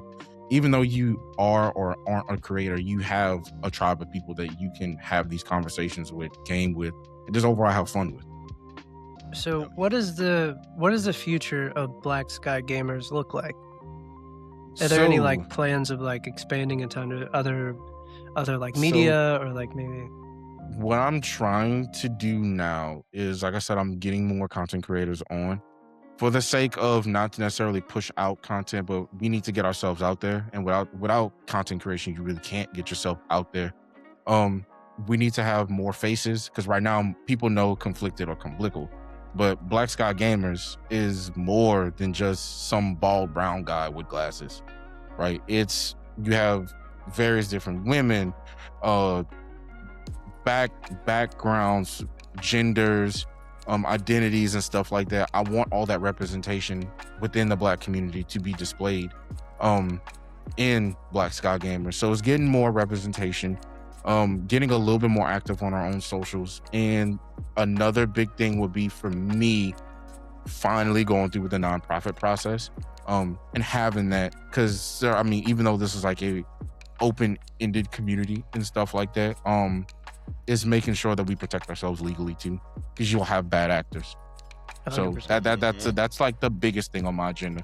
I do have the update that I'm working on to the feed itself on Blue Sky, but then it's going for the nonprofit status after. Dope, man. Awesome. That it's, again, like it's one of those things where you don't really think about it until you kind of see it, where it's just like, especially for us, in the D&D space, there is even less Black people in that space. So like whenever we do find each other, we're just like, oh, there's another one. Like, especially whenever we do like D&D related things, they're just like, oh, I didn't even know other Black people were doing this. I thought we were the only ones, because it's like on an island. Because like we were talking about before, you search D&D content, you find a Black creator, they're not going to show you more Black creators specifically. They're going to show you more D&D content, which is mainly non-Black people. So, dude, I mean, you say that, we actually for a while, it's just that like I need to expand the team more because I mean, life happens. One of the biggest things I tell like my team members and stuff is that I'm not gonna make y'all do anything y'all don't want to do. Life happens and stuff. For a while, we had a D&D group thing going on, but like our main D&D member, just ended up having things going on. So we haven't done it in a while, but I want to do that again because D&D is extremely fun and it is a great experience. But yeah, bro, it's like It's the best. you say that, but like a lot of things, like how we have these conversations now, like whenever I brought up Fate earlier and y'all brought in D&D, like a lot of these conversations now, we like back then we wouldn't be having these conversations. We didn't even know we existed. We didn't even know in these spaces we existed. So like things like Black Sky Gamers, Black Girl Gamers, which I absolutely love, Girls Who Code, Black Gamers Revolution and stuff like that. Those communities, all those communities, our community and all that is a big step in the right direction, especially in turbulent times where we feel like we aren't being heard, we aren't being seen. You have places that you can go. My biggest thing is moderation. Moderation is key because even though we have people that look like us, that don't mean they need to be in there. Because not everybody's up to good. Yeah, not everybody. Kinfolk. Yes. Boy. And you best believe that we've run into that, and I've dealt with that personally. But again, I need to have more team members to where I don't always have to deal with them more personally. Because I feel like if I'm dealing with it, I'm the harshest hammer. I'm the hammer that's always gonna be the harshest, in my personal opinion. And I've unfortunately had to be that a multitude of times. But I would say for anybody trying to do anything like this, especially starting from absolutely nowhere, like how we all are Black Sky Gamers, do not be afraid to moderate. Do not be afraid to get people out of the community that make other people feel uncomfortable. Absolutely. Because I hate to say it's like having a cancer cell, because that's like really harmful way to put it. But if you don't get rid of that early, it spreads, and then your community, your safe space, and all that doesn't end up being a safe space. Safe, yep, 100%. Yeah. Because there's a responsibility, because it is like your community, for you to kind of like what you said, kind of like cut out the parts that aren't serving for that community. Mhm. And it all it takes is like one or two to just make people feel uncomfortable and make people not feel welcome, when that's kind of like the whole goal. Like it's like I get that you're on that type of time, but the rest of us aren't. Correct. And like to say it more millennially, you're scaring the hose. Like you just can't can't do that. You're scared though. I mean, but it's true, bro. Like it's very. I see that in like people's like, and just in general in people's streams and stuff too. They'll keep like people around, and it's very uncomfortable for the viewer experience. It's very uncomfortable. Like they'll keep them around because they've been a sub for so long, and they you gotta let that go. Fuck that. Absolutely. Let them. All that don't matter. Where one's gone, another one will come. You'll get another oiler, or you'll get something like that. Like, but to have that in there, and that makes like a parasocial relationship and all that, that's like not great for you. That's not great for your community. People will just end up leaving. Like, oh, this what you're allowing? You not what I thought you were, and that whatever people say, and like I truly believe somebody said this. I forgot what other creator said this, but like whatever somebody lets happen in their chat, like just let it happen. That's all. It I hate to say it's like 1-to-1 of who the creator is, but it kind of fits. Yeah. Yep. It doesn't always, but almost a lot of the times it fits. It's just really. I've had really uncomfortable moments in my chat before, especially with starting like Black Sky Gamers and stuff. I've had that, and like it's you gotta let that go. Yeah, absolutely. Because it's funny because a lot of people's like, oh, they're not bothering anybody, but let it be like that happening to like your family or something like that. Now you up in arms, so it's like yes, that's the and it shouldn't be that way. You should take that. Yeah. You should be on it, like, you know what I'm saying? Absolutely. It shouldn't take that. Yeah, well, that's dope. Well, that's the thing, like especially with content creation, because I'm fine with healthy discourse. I'm fine with people not sharing my opinion, and I'm fine Mm-hmm. with people voicing theirs. That's what I want. Like, sometimes the conversation is meant to be had, and Yes. like, I'm just the catalyst of that conversation, just because I'm saying mine. Like, whenever I give my opinion, I'm putting it out there also to hear yours. If you don't agree with me, that's actually better, because now I'm Yes. getting a different perspective than my own. Now, there's when we good cross discourse. that line is when that discourse becomes unhealthy, and it becomes like just name calling and ridicule, and they're not trying to get to the point of the conversation. It's just the like denigration of that person who doesn't share your opinion. Yep. Yeah, it gets And nonsensical, bro. Like, it Yeah. gets and real it's bullshit. nonsensical. And like, I used to sit in the comments and just fucking ether people, and now I as much as I want to, because I also realize that that's what they want. They want to pop up in the comments, It's that get attention, ethered, and bruh. then go, "Oh, I triggered him." Like, no, I was on my couch chilling, ethering you, and then I turned and like gave my fucking daughter some Legos. Like, it really didn't fuck with me that much. So, like, but now I just don't. I decided that that's what they wanted, and I'm not going to give them that. So, like, you will get fucking banished to the 9 realms of hell, brother. You can get the fuck. It's what it is. I used to so like for the YouTube algorithm, whenever I was actually trying to do I'm going back to it, but like whenever I was doing YouTube stuff, like in my shorts and all that, and like in some of my long form videos in the comments, I used to like rage bait some people, nonsensical people, just to like fill up the comment section so it can like do better in the algorithm. Oh yeah. Just like say it, never respond to them, just rage bait them. Absolutely. That used to Just be hit 'em so with a funny, swing. but it was unhealthy. I had to stop doing that. It was unhealthy. I wouldn't respond to them either, but it would get to the point where they start like sending like paragraphs in the comment section. I was like, no. Somebody will look at my YouTube and Ban. be like, he likes derangement. I'm like, no. That's not it. And like, so there's certain things that like it's fine if you don't agree with me. And like, for me personally, whenever I say things, I'm not trying to rage bait. I'm just giving you an opinion that you may not agree with. And for me, rage baiting is just saying the thing and then not explaining. Yes. That used to make me so mad. And that's the thing. Like, me just saying the thing that you love is ass, and I'm not going to tell you why, it just is, that's rage bait. I've Dude, never oh my done God. that. If I say some shit's ass, you gonna hear about it. You gonna know why. I'm gonna tell you why. I'm gonna tell you why.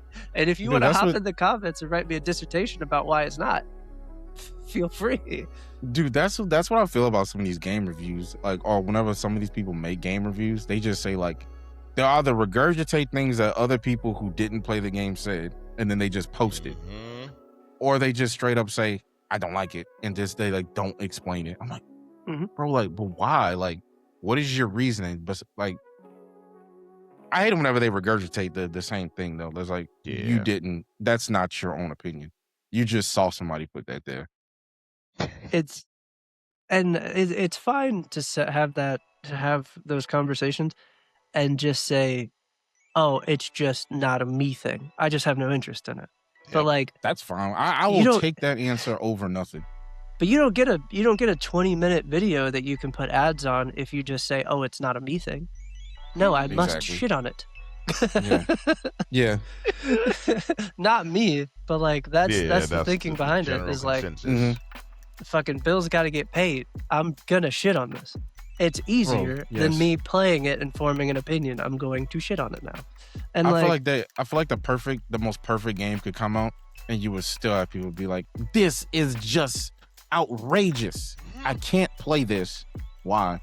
It has everything that they like in it. Just because it, bro.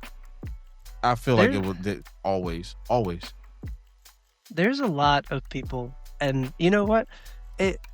This is going to be an example of something that's rage baity, but technically not.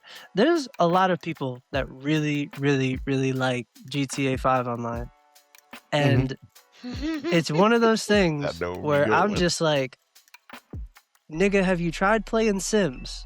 Like, all of the things that you're doing I think Bro. you just like playing Sims. You're building houses, forming relationships, Roller going coaster to normal ass tycoon. jobs. Like these RP servers, I'm about to say, you if could most really people just play be playing Sims. most people like to just play the RP. Like GTA 5 really, really, really got a lot of copies sold and a lot of money from RP. Like more than the actual multiplayer itself. It's the RP aspect that people just 100%. absolutely love. Now, what they just did recently, they just basically killed a lot of RP servers. Was insane. Like really, they did. It made news. They any RP server that gets rid of the base Los Santos map now doesn't work for some whatever reason via a recent update to 5M. And like a lot of popular servers, even like some T Grizzlies servers don't work anymore. That's crazy. Yep. That is crazy. Yep. Well, that's kind of like how they killed that Fallout London mod after it was already made, where they created a whole new map and a whole new story, and it was pretty much like a giant expansion. And then like at like the 11th hour, they were just like, "Oh no, That was so insane." I was following Fallout London for at least 3 years, I think. Because I think it was in development for a while. Yeah, it's the same thing they did with the Bully one too. Dude, that one was even crazier, bro. People were posting about that. They were posting about, oh, you can play Bully online. The second I get to trying it, stop that, partner. We don't want that. I'm like, I saw who did I see post about it? I saw Stroop post about it. I saw it was Stroop. It was somebody else too. I just don't remember. And I was like, you know what, I'm gonna try. You're talking about the Black Council. Yes. You're talking about the Black Council of Gamers. Your Stroops, your Ronells, your Mindful, your Pro Quesadilla, your Nugget. Mm-hmm. I love queso, by the way. I love queso. I've had one, not like actual conversation, but I've had one conversation with him on I think Twitch and Blue Sky. I think the nicest. Queso is amazing. Man. Absolutely. We had him on the show. The nicest fucking guy. Absolutely, it is crazy. It's so crazy. Again, finding community, and you're just like, oh, all right, y'all cool people. I like this. Mm-hmm. Yeah. That's like my favorite part about like doing this show specifically, and like also just becoming a content creator in general. Like I don't view content the same anymore. Like I do it like it's almost like pattern recognition now, and like I'm trying to pick up things. Like I'm not consuming content the same way. I'm still like enjoying it, and I'm still finding creators that I enjoy. But like now I'm finding creators that I enjoy, and then I'm also like, would this be a good conversation to have on the pod? Is this somebody that I could work with, or is this somebody that I just enjoy watching? Is there something that I can pick up in the way that they do their content that can help me improve mine and like stuff like that? It's like a different view of things. Dang, yeah. No, definitely. You're definitely right about that. Like, cause even me, I look at like, I consume so much content. There was a time where I just completely stopped doing content. But like, I know it was meant for me whenever it was like, I stopped for a good amount of time and I couldn't stop thinking about going back and doing it. It was like it was racing in my head. I was like, maybe this really is. Gotta lock in. Yeah, bro, gotta lock in. It's because you can never, because of the nature of like the content that we make, because we're talking about things that we genuinely really, really fucking enjoy. Video games, anime, like fucking regular nerd culture shit. So like, we're always going to have an opinion about it. Yep. The opinions aren't going to go away. And once you start doing content creation, like then you start thinking about it in the form of like, I can make content with this. This opinion is now an idea. This idea is now content. Yep. Man. Absolutely, dude. Absolutely. For me, it always started off with, now it's more prevalent, and I'm so glad, because like I would never see enough of us just like talk about gaming and gaming news. Now there's a lot of us, and I love it. I absolutely love it. And I can't wait to continue to throw my hat into the conversation and stuff. But like whenever I was like doing it heavy, I was like, nobody that looks like us is really talking about games and things that's going on in the industry, and like, oh, you should check out these games and all that. I was like, I want to do that, because like I mean, you do just like how I did with making Black Sky Gamers. You make what you want to see So like, you know what I'm saying? 100%. Mm-hmm. Dang. Yeah. Make it. You can do it. Right now. You Yeah. watching this. Y'all can do it. I believe If- you. Yeah, if make you what got- you make what it is you want to see. If you got an opinion in a microphone, some people don't even put their camera on. So like they just took out one of the requirements. So like it's just one of those things. And like maybe and people respond to like genuineness. Yep. Like it's just one of those things. Like real does indeed recognize real. Like you can tell when somebody's just doing it just because, and you can also tell it like by the tone, the inflection, like the passion in their voice. Like, yeah, Crash Out Clark is fucking passionate. I might be wrong. I might be wrong, but that motherfucker passionate as fuck. And it relates to it relates with people. It does. It does. Genuineness, I feel like, is the best aspect to have in your creation journey. It's just a genuineness, like legit. I mean, that can come in different ways. It can be like how you edit, how you articulate things in your scripts, or if you don't use a script, just how you talk about things. Genuineness leads to relatability, which then leads to, people just, actually watching you. Because people watch what they relate to. And if they can relate to that genuineness, they'll stay around. It is a tough, like, content creation is a tough thing. But whenever you think about those things and aspects and just understand those points, it's not as tough as people think. If you ask me. Oh, 100%.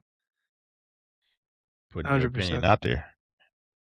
Also, that's the biggest part. Putting it out there, and being also able TikTok to gracefully respond. for all of what it is, and right now it's a fucking mess. But TikTok has really found a way through its algorithm to kind of build communities, because it's really good at giving you more of what's going to keep you on the app. But also, I find on TikTok, more than any other platform that we post on, the responsiveness when it comes to the content that we put out is more instant. Like, I'll put out a video and I can tell within like the first hour or two, I'm like, oh, this one's one of them ones. And I can also tell by the comments, because it seems like people are quicker to comment on TikTok than any other platform. And it'll be quick with like a, hey, this is a great take, or no, this is fucking terrible. Or like, and it's normally, it's like, I don't know what it is about TikTok that just makes people a lot more willing to engage with the content for better or for worse. Also, there's not really like a dislike button. There's a like button and a comment button, so they don't really got a fucking choice. If you don't like it, you got to tell me, because there's no thumbs down. Man. Yeah, I've always found that TikTok was the most receptive whenever it came. I don't know what it is they do with the algorithm to make it so personable, but like, it's just like how you said, I could upload something and then within like a couple minutes, I already have like 3 comments or somebody potentially stitching what I said. I don't know how they made it so personable, and I think other platforms should follow that, because like other platforms are, it's not me saying anything bad, but like it's like they cater to those top percentages, and everybody else that's still trying to find their way, it's not like we don't have a chance, but it's like we end up having to earn more or do more to earn people's interaction. Like for instance, like for YouTube and all that, and I'm like, as a consumer, right? As a content creator, we forget that we're also consumers also. Yep.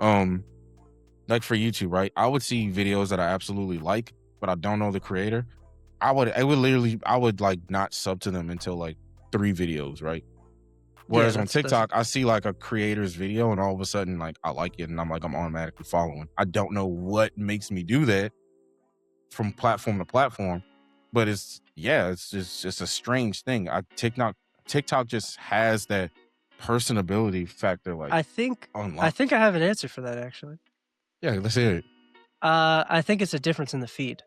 So like TikTok has 2 separate feeds. They have like the discovery, and then they have like the regular feed. So like they'll mix 3 in technically 3 because local now. Yeah, with local.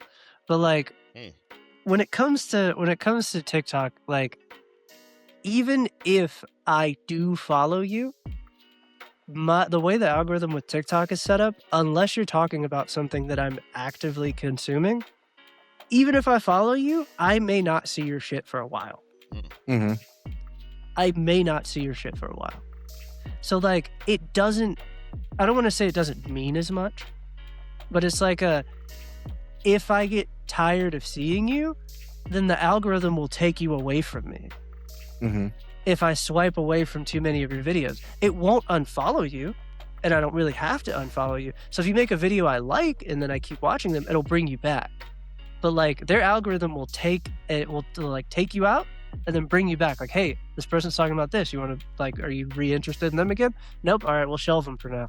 YouTube, the sub box or like the actual like subscribed like channel, I've unsubscribed from channels just because like there's like a couple videos in a row where I'm just like, I don't think I fuck with this person anymore. But like, because of the channels that I'm sub to, I will always see your shit. Mm-hmm. So like, it's kind of more annoying if I don't rock with your content because YouTube won't take you away from me. Keep on watch this video or shorts. All them Yeah. just coming back right back up all the time. Back to back.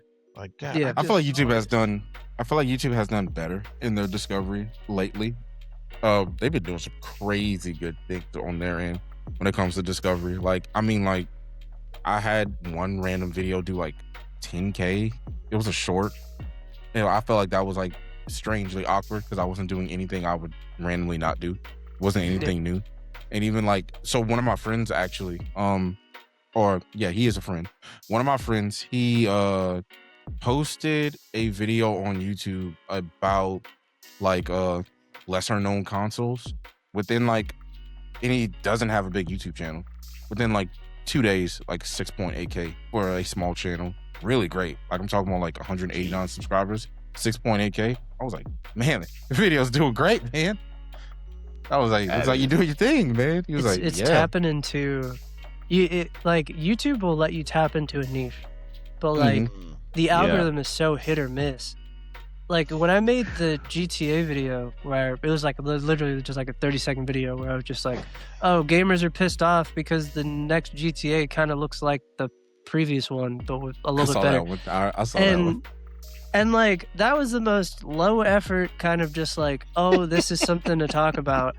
Like, this is ridiculous. Because it was just one of those things where I was like, I'm going to put as much effort into this as everyone else is.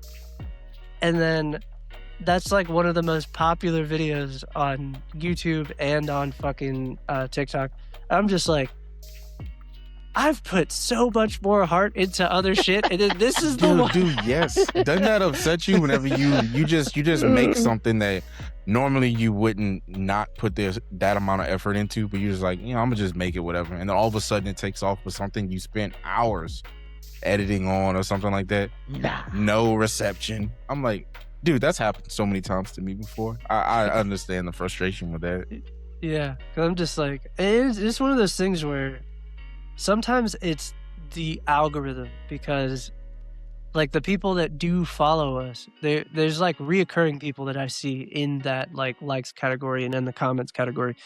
And that's how I know that we're starting to like fill to like pretty much form like a community, because the number of like reoccurring likes on the video is now starting to be, I'm starting to see a lot more like familiar faces, which is the goal. And there's videos that I tell are good because it gets those likes and comments, but the views to likes and comments ratio doesn't make sense. Because it's like, this has like a shit ton of likes, but not a lot of views. Or like, this has a shit ton of like comments, but it's not getting pushed out to like the bigger algorithm. This is just my community having this conversation. And I still appreciate the fuck out of those videos. I'm just like, but what?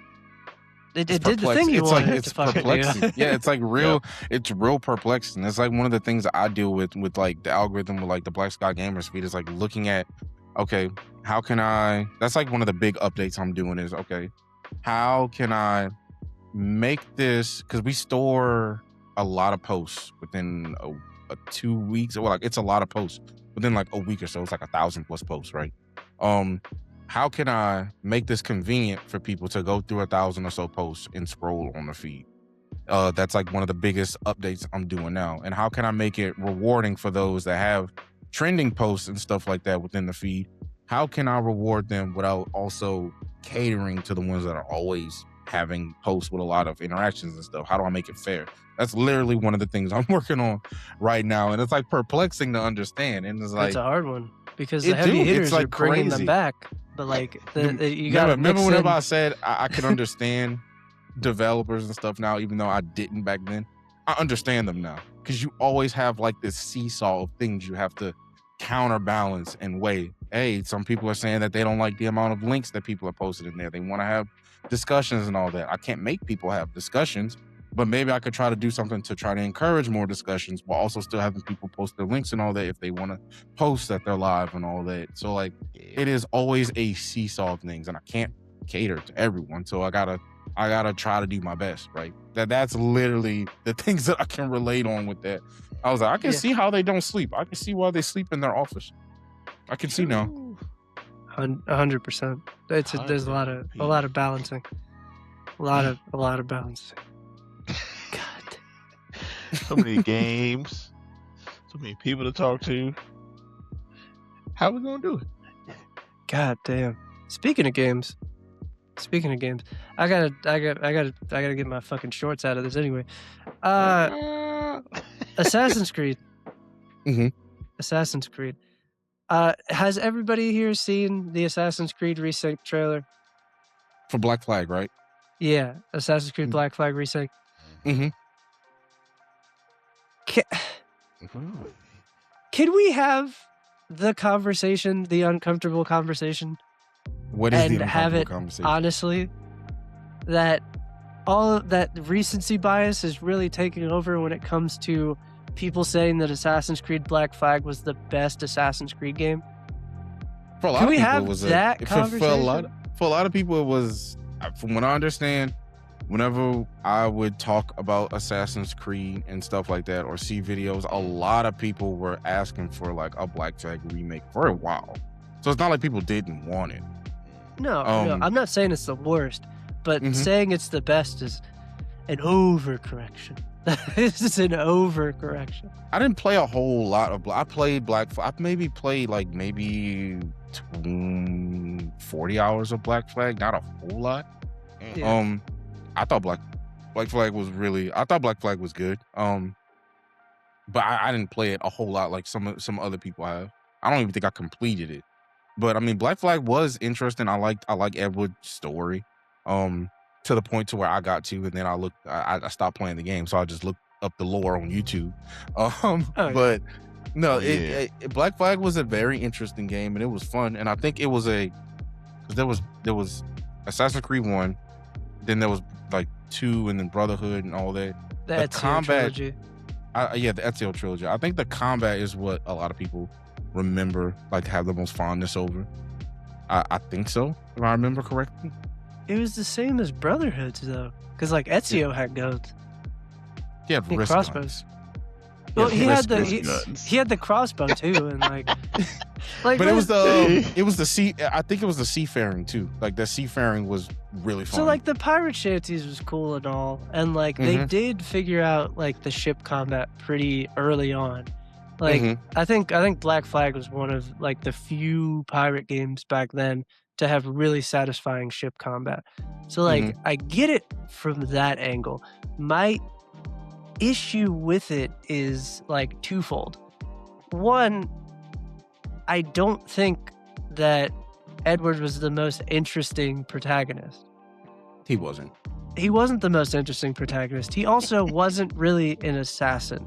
And anytime people want to have the Assassin's Creed conversation, the part that they love throwing in people's faces is, oh, this character wasn't an assassin. This character wasn't an assassin. Odyssey was an assassin. He killed the assassin in the beginning of the game. Of course. Edward kills the assassin in the beginning of the game. They're like, oh, Odyssey didn't have any assassins in it. It was barely an Assassin's Creed game. Origins was before the Assassin's Creed was a thing. It was the forming of the assassins, and they want to say, oh, that's not Assassin's Creed game. And then they want to say the same thing with like Shadows, where they're like, well, technically she's an assassin, but she's more of a ninja, so like it's different. But I'm like, as soon as we want to have that conversation about Edward, oh my gosh, is right. As soon as we want to have that conversation about Edward, it's different. Yeah, it's somehow different. I'm an Origins fan. I love Bayek. Bayek is my favorite character. Of course. Bayek was my favorite character. But that is an interesting point you bring up. It's like, because it's like all these other people weren't assassins, but Edward, that's the non-assassin we go by, right? That's the non-assassin hill you want to die on. I think he did have a little bit of Jack Sparrow in him, though. So for the time wave for that was definitely Pirates of the Caribbean, all of that like revisited and adding that aspect of like, oh, I can be on this ship that's out to sea and go fight with this and go upgrade and do that's why people are like, oh, this is so great. Like I can understand. I can understand exactly. It's a good pirate game. It's a pirate game. It ain't really Assassin's Creed. But. Also, I don't like the rewriting of history when it comes to the Assassin's Creed story up to that point, because people are like, oh, well, the modern day sections really didn't do anything for the narrative. Says fucking who? Says who? Desmond's story was fucking good. You just didn't pay attention to it. That it was. I wish they had played more with the modern day stuff. I really did. I really, really do. Yeah. But what would that look like in an Assassin's Creed format with AR-15s and submachine guns? You kind of got it with Watch Dogs, kind of, but Hitman.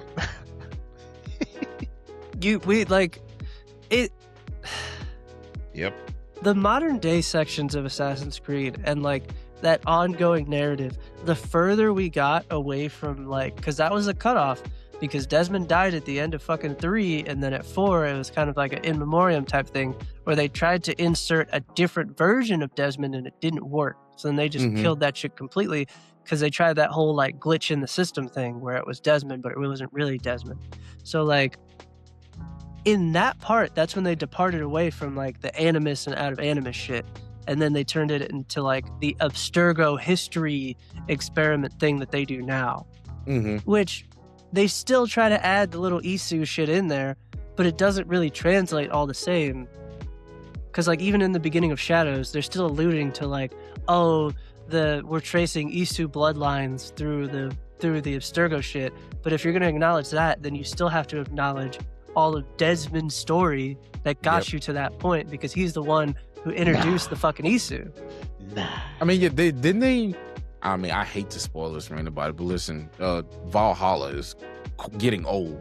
Didn't he come back in Valhalla and in Origins in some way, if I remember correctly? Something like he was like the glowy thing, the glowy guy, something like that. That was him. Yeah, it was like the whole like glitch in the system thing that they introduced in 4.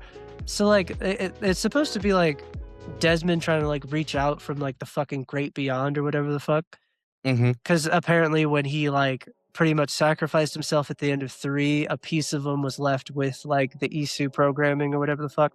And like maybe I'm wrong about that. I'm sure somebody's gonna actually me. That's fine. Actually. But according to my calculation. But like, because then with Valhalla, they also tried to do the thing of like, oh, the Isu were also like, it wasn't just like the Greek and like Roman pantheon. They also like, that's when they introduced Loki. Loki was one of the fucking Isu. And I could not play that expansion. I tried my best to play that expansion. Because like Loki was like Delsum the entire time, which made Mirage make no sense.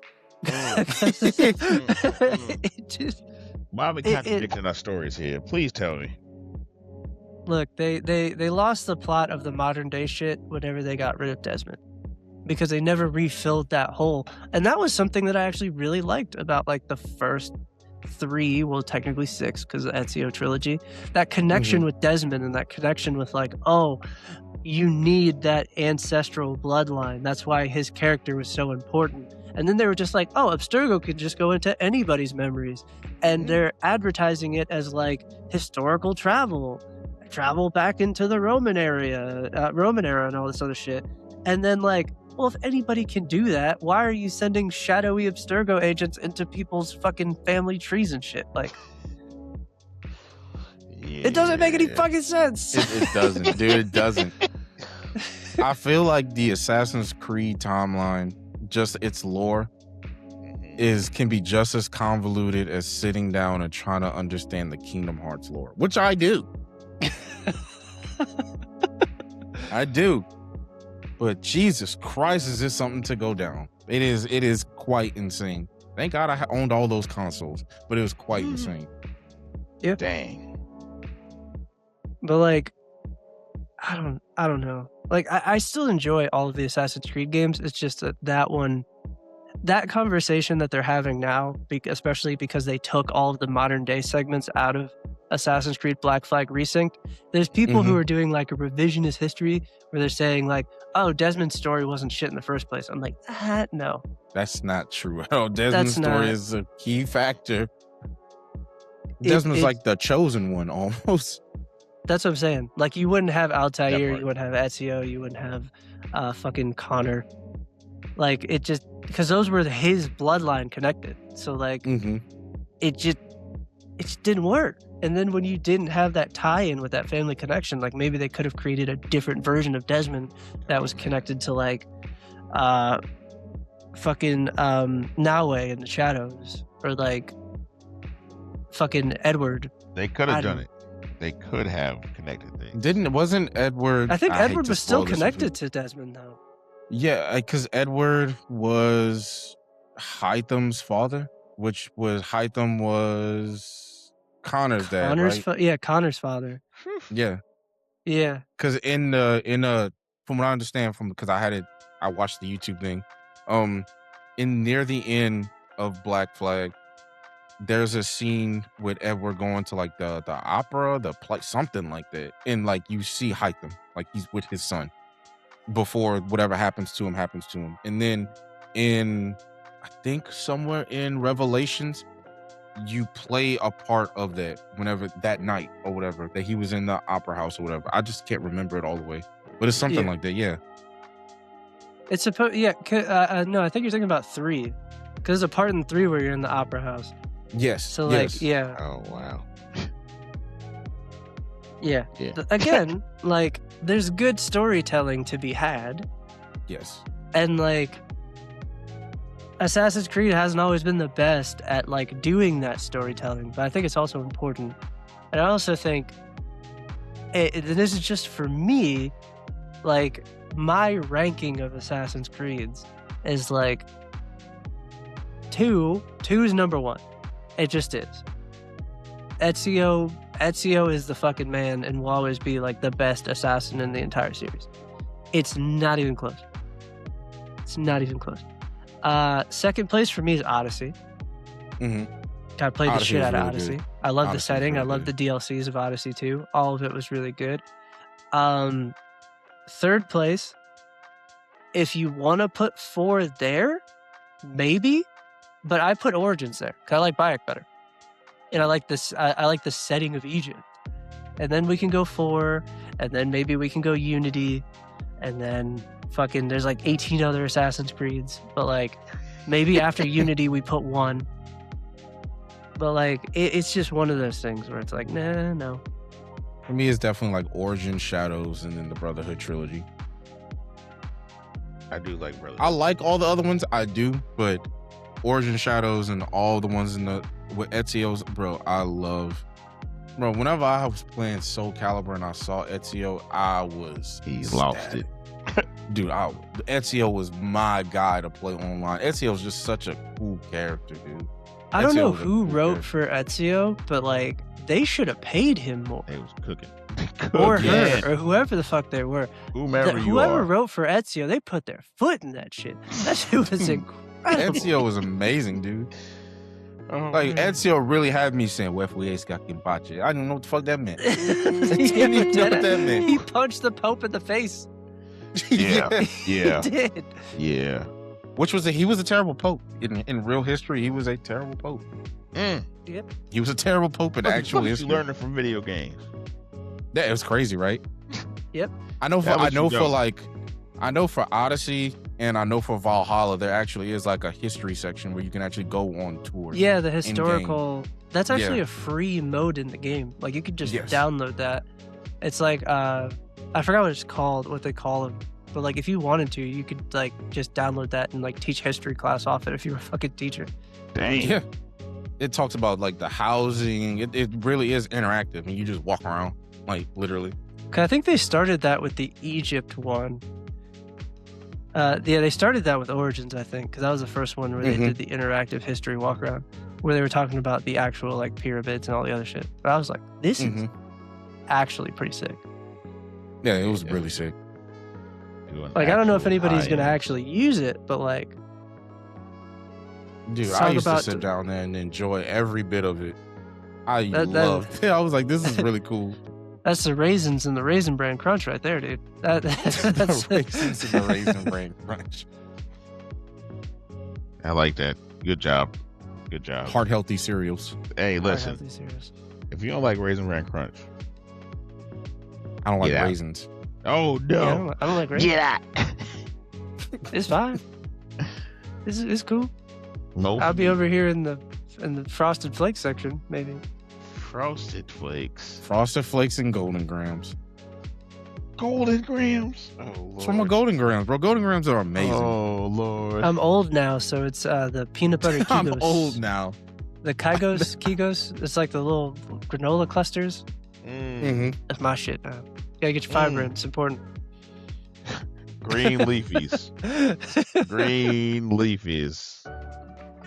Metamucil, Miralax, all that, dude. For all y'all do. Metamucil and Miralax. You're going through everything that my dad goes to the like. The Oh, pharmacy for. man. Listen. They don't Al, I know. hate to remind you, but like you are the over 30 in this conversation. We ain't there yet, bro. Yeah. Oh, It's listen, I'm not alright. taking that stuff either. I just know because my dad was taking that as I was growing up. I'm just like, dang, you got to do all this? Just to what? Nah, man, I'm gonna go ahead and eat my vegetables, bro. Yeah, I don't know what to tell you. Mhm. I hate You gotta vegetables. keep it Raisins. moving. You gotta keep everything You moving. know. See, they even got yogurt and stuff like that now for all. Come on, man. Come on. Multivitamin yogurt. Oh no, I don't want that. From a general like health standpoint, because I literally just like ended my diet recently. Greek yogurt is like the shit. It It's is just, so like, many uses. Apparently, people use it for like. I've seen people like do cooking chicken. like that. I was like, Absolutely, yeah. I've never tried that. Made butter chicken with it, and it was delicious. Listen, dude, I'm from Louisiana. We ain't too heart healthy or healthy at all. Like legit, my wife has came back with 5 pounds of crawfish, and I'm about to go reheat that in a little bit. Ooh, She. ooh. All right. And you know, it got nothing but the seasoning in it and the corn Oh. and potatoes. Oh yeah. I was going Listen, down dude. over there. Like as soon as we're done with this, I'm about to smack down on 5 pounds of crawfish, dude. Dang, see, Oh man. Smack feel down that. on it, dude. I feel that. I absolutely feel that. Well, this is the part of the show when I pass it over to Al because he's our resident anime specialist. So Mhm. go ahead, Al. What you been watching? So what have I been watching? Mm-hmm. Been rewatching One Piece. Oh, I rewatched Gangsta 2. Ooh, Oh, then Gangster's that's good. great. Gangster's Good. Did y'all hear the news about Gangsta? No, what? Tell me. Oh, Gangsta's coming back. The manga's coming back. Oh, Okay. The manga for Gangsta is coming back along with the anime. Yeah. See, I'm surprised people don't. A lot of people would be like, "What's Gangsta?" There's an Oh, anime called what? Gangsta. There's a manga Come called on, Gangsta. man. I think- Come on. Where did that air though? Because I think that was one of the ones that was like early on, like Amazon Prime or something. So a lot of people didn't catch it until it went to other platforms. Because I I don't don't think even know it where started. I saw that. I don't think it started on like a major like platform. I saw it on Netflix a lot. I saw it on Netflix. Yeah, I remember yeah. it was on Netflix Netflix. was for a long. I remember seeing it on Netflix for a while. It was the greatest. What was it? 12 or 6 episodes I ever saw in my life. Because I think I watched it on Yeah. Prime. Oh, Darwin Project too. Darwin Project with the Oh Humanity. man. Yeah, Humanity. Yes. Wait a minute. Okay. Mhm. Okay. Okay. I didn't finish Darwin Project yet though, but I definitely started. Okay. I got ain't spoiled holding to though. get I you. did get spoiled. I got spoiled. Yeah. Yeah, I did. It was of my own volition, but I definitely got spoiled. Mm. But yeah, those have been what I've been watching lately. Now, reading wise, I lied. I watched Kingdom also, but reading wise, Kingdom just took over my whole life. Kingdom has to be one of the best Hold on. See now I manga gotta go. I've ever read. Anime wise, you got to get through that first season and that terrible CGI. But Kingdom is by far the thing people need to read and watch. Man, Kingdom. Hold on.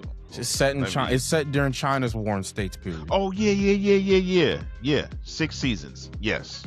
Is it kind of like that new one that's on Amazon? Fucking Nippon. Kind of, but I feel like Kingdom is a little bit more on the political side, but the battles, absolutely, the I feel like the anime doesn't do it 100% justice. The manga does it, even with 6 so seasons. much better. You don't think it? It doesn't. It's because you can't make from page to screen one-to-one. I was about to say, I understand. Yes. Because reading something hits a lot harder sometimes than watching it. So I do understand. And Kingdom is one of those, bro. Like Kingdom is still ongoing, manga wise. It's still ongoing. It is that is art, dude. That Kingdom is art, dude. Absolutely. I couldn't believe I never. And Kingdom's been out for a while. I couldn't believe I missed out on Kingdom for so long. Like whenever the 6th season, I couldn't watch the rest of the season. Yeah. I went straight to the manga. Oh, bro, I went straight to the manga. Like it was. Oh my god. Oh man. See, at least you did that, because sometimes there are people like, oh, you know what? I couldn't wait for this to come out, so I just. Whoop. I'm like, man, just continue to wait. Like, be patient. Reading this, I might have to do that for solo leveling. That should take way too fucking long. I'm literally, that's how I am with like all the anime that I watch. If it like has a continuation manga and it takes a while, like I'm just gonna go ahead and just read it. Like 100%. I'm just gonna read it. I understand. I can understand that. I mean, I'm still gonna watch it though. Don't get me wrong. Yeah, I'm about to say at this point, I've been watching anime for way too long to even be like, nah. But I did with solo leveling. I read it like 2 years before it came out, and I was like, oh my gosh, like this is great. And then they said it was coming out, and I was like, is it going to be good? And does it amaze you the amount of people that sleep on manhwa and webtoons? Oh, I got a couple, and just like, I've recently got more hip to webtoons. There was one that came out recently that I was looking into. I can't remember, but it was Sweet Home, maybe? No, not Sweet Home. But I didn't even know Sweet Home was a webtoon, bro. Whenever I watched the show on Netflix and I saw the webtoon, I was like, I'm reading the fuck out of this webtoon. I read all of Sweet Home. Because I think one of the comic books that I've been reading is getting a webtoon for it. Is it an Exquisite Corpses webtoon? Oh. Because that has been like, that was like my favorite, like, goddamn comic book that I read all of last year, carrying over into this year. Like, if you're a comic book person at all, Exquisite Corpses is that shit. I absolutely love comics. I didn't like how I was introduced into liking comics, because the creator I was watching, I'm not gonna say any names, I was watching basically like spoon fed you the comics and all that. Just come out about him that he's not so much with, even though he is black, he isn't very much understanding of a black You can cause. say the fucking name. We know who you're talking about. Yeah, I know what I'm talking about exactly. What's his name about comic books explained. Yes. I used to love watching him, dude. Oh my god, I used to love watching him so much. And then like his original controversy came out, and I was like, I'm still gonna give him a chance, because it's not. He keeps 100%. digging the hole. He keeps digging the hole. Yeah.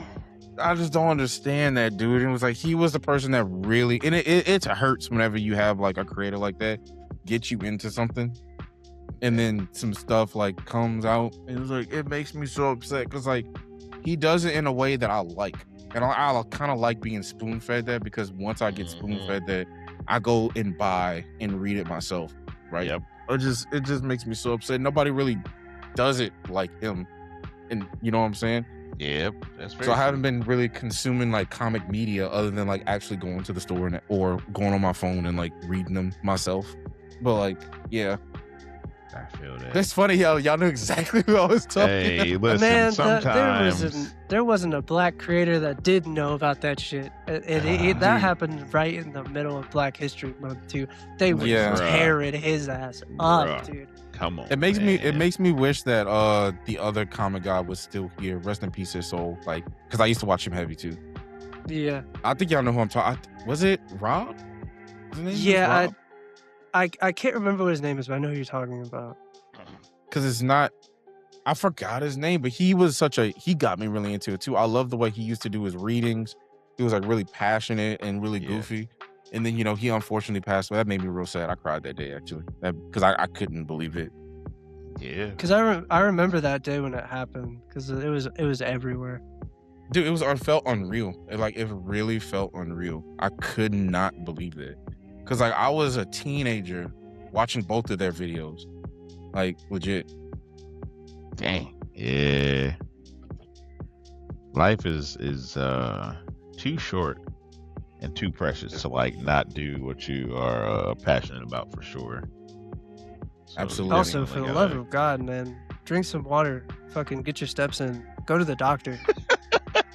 Listen, legitimate. Listen, Dude, we that's just so true. we just That's hit so Razor true. and Crunch and Please. Green Leafies a second ago. Yeah, please take Please, care of man. yourself.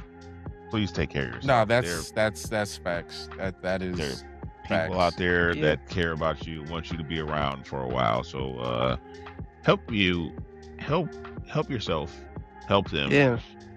Drink some water. Also, check in on your people too. That's always Yeah. important. Dude, that's so real too. Like, you just don't know what is going on with somebody. And Yeah. I'm sorry, I'm on my phone. I had to text a team member back. I had to send you him good. this. You're good. Bro. You are good.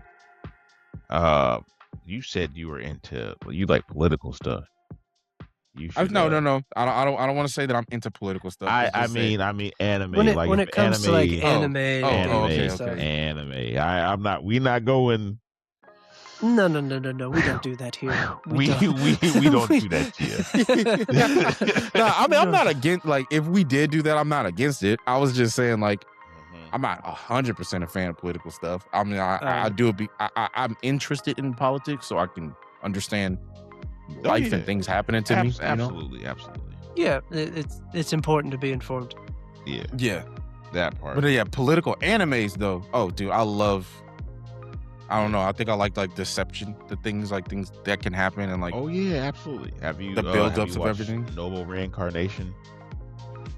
No, this is the first I've heard. Oh man, yeah, Noble Reincarnation. Yeah, it's a long title. Born Blessed. That's all you need to know. Noble Reincarnation. Born Blessed. I want to hear the whole long title. Here we go. Just to see Clark's face. Just to see Clark's face. Oh my gosh. Yeah, it's a title. It's like Noble Reincarnation, Born Blessed, with ultimate power, or so I'll obtain ultimate power. Okay, now that you said the whole title name, I know exactly what you're talking about. I just didn't watch it yet. Yeah, you See, should watch sometimes the name gives context. it 100% does. It gives context. 100% I knew does. exactly what Maybe- he was talking about as soon as he said the Maybe name. I don't need that. Perfect example. Demons of the Shadow Realms. I don't know what the fuck that is, but it sounds cool. My Hero Academia. That's fine. Goddamn Shangri-La Frontier. Maybe if we Oh, keep it man. around 4 to 5 words. Hey, I Can we don't care start what you there? say. The time I got reincarnated as slime is still top tier to me. Always. will That's a be. very good one. That's a Yes, very good one. I am, and that one is also another That's like 7, but that gets a pass because that one's really good. That's 7 words. That's 7 words. Campfire cooking in another world. I just call that one campfire cooking. I shorten that for my own sanity. Campfire cooking. Delicious in Dungeon has a subtext, just nobody reads it. It's just Delicious in Dungeon. Well, What is the subtext for Delicious in Dungeon? I need to actually finish that one too. Whoa, finish it. Please finish it. I swear that I was showing somebody the anime. They were like, so all they do is just eat the monsters? No, there's more to that. Like, what do you they're fighting mean? the monsters. They're fucking learning about each other. Man. Yeah, I'm like, there's more to it than that. Real life story. Like, Mhm. hey, you're broke, but you got to make this happen. Mm-hmm. Hey, do you ever think about eating these monsters? Yep, I do it. I Yeah, would about do it. just dropping that egg in that ramen, even though you don't know how to do it the way that they do it at the ramen shop. So it just look weird, but I still do it. Oh man! Well, yes. that's not a normal egg. That's different. Listen, Oh, maybe Delicious in Oh. Dungeon doesn't have a subtext. I was just talking shit. It doesn't? I thought it might No, have. I thought that there was something else on the fucking Think- cover, but now I'm looking at the cover. I don't think I had. I thought it did. Something like we're all broke and we need to eat in the dungeon, but yeah. all there is monsters. So I'm just we eat the saying, like, monsters. we That's can- like the whole subtext. Mob Psycho. Like, come on. But look who made Mob Psycho. That dude is the simplest guy on planet Earth. That's the man. That He's a very I- simple man. I stand on it. Mob Psycho has some of the best character development of any anime. Oh, absolutely. It's so good. Absolutely. Mob Absolutely. Psycho, Windbreakers, that's another character that learns the lesson. Learns the lesson. Windbreakers is what Tokyo Revengers was supposed to be. For what It I was what was and- promised. It's what was promised. All right, so you ready for another long title? I am. As a reincarnated aristocrat, I'll use my appraisal skill to rise in the world. And where I gotta find this other one. There's another one. Brother, that's I've like heard 10 of this words. one actually. I've heard of this one. that's a run-on sentence. That's like 10 The words. aristocrat one I've definitely heard of. Yeah. Listen, those ones those have been getting me lately. It's kind of like I like seeing like, oh yeah, this is like royalty. This will actually happen behind the scenes and stuff like that. So those have been hit. So they've been in their bag. I also like what is your go-to like kind of anime? Because that's the real. Go-to kind of animes. I'm not gonna be like. So of course I like fighting and action, Of course. but I do Of like course. the ones that can like inspire you to be better, somehow in some way. Yeah. Like okay, Hajime Ippo. Oh yeah. That inspires you to be better. Astano Joe, that's a really classic one. That's dang. another one that it just inspires you to be better. Even though the creator of Joe was a terrible human being, but the character of Joe itself just inspires you to be better, right? And it's something like you can actually grasp because like, yeah, My Hero Academia, everybody gets the hero story, but like, yeah, we ain't got superpowers, homie. But like you see like Hajime Ippo, Oh and yeah. you see like That Joe. Dempsey roll, boy. Yeah, it's like something that's like plausible that you can like relate to. Oh. Well, kind of a So little bit. ones like that. They ones jumped like the that. shark a little bit, but Blue Lock was kind of like that. Oh man. Oh man. That was Blue Lock, man. realizing like, Blue hey, Lock bro, is- you ain't that fucking special, dude. Look around. Yeah. Yep. There's people like Nagi that exist. You ain't shit, bro. You gotta rebuild. Mm-hmm. You better break it down. Build it back I up. love animes. I love animes like that you can actually feel inspired by. But also like some of my favorite animes happen to be like old school ones. I got introduced to like old school ones first. So Fist of the North Star. Yeah, absolutely. Um, Ninja Scroll. It was another one. Of course, like Trigun. Trigun, I of watched course. the old Ranma before I got the remake, the Ranma anime. Is that the And one old- where the demon thing kept trying to crawl out of his fucking forehead or whatever? No, that's Is that Fooly something- Cooly. Or Yeah, are you that's thinking really about cool. Fooly? Yeah. Yeah, Fooly Cooly was actually a parody. It was actually a parody anime. It's something like it's like the anime version of like Mad TV. Yeah. Yeah. But It was still good though. it was good. Yeah. It was another one that was like the Ranma was the guy that turns to a girl whenever hot water spills on him. Yep. I don't think I've seen that. He's a martial artist too. Is kind of referenced if you would in Dan to Dan. Yeah, Yes. how he switches to the yeah. There's another old school anime I can't get I can't remember, but it was like another one I used to always like watching. But I really do. Oh well, I guess you could call it old school, but people like it these days. Yu Yu Hakusho, every character was just of course. That was 1995, dude. Yeah, that's old school. Dude, but like I've never seen, even now these days, like I've seen close to it, but like I've never seen characters with so much fucking drip, bro. Oh, like Inuyasha. I knew that. Inuyasha. Lord Shishomaru was the first of the fucking silver-haired gang. Listen, Like, he was dripped. But whenever you saw Yu and you saw Kuwabara and they was just in they, bro, man, them ball was dripped out, cuz. Absolutely. I agree completely. I do like Inuyasha though. Inuyasha is one of my favorite ones. And people were just like, "Wow, how can you like Inuyasha?" I was like, I liked a little bit of a love story. Inuyasha's a love story. Dude. It is. It's a love story. It's also a story where the character isn't overpowered as shit. He's a mutt, literally. Like, oh my gosh.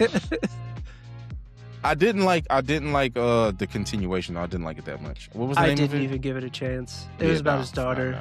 Nah, I forgot. It's called not Orihime, something like that. It's something like that.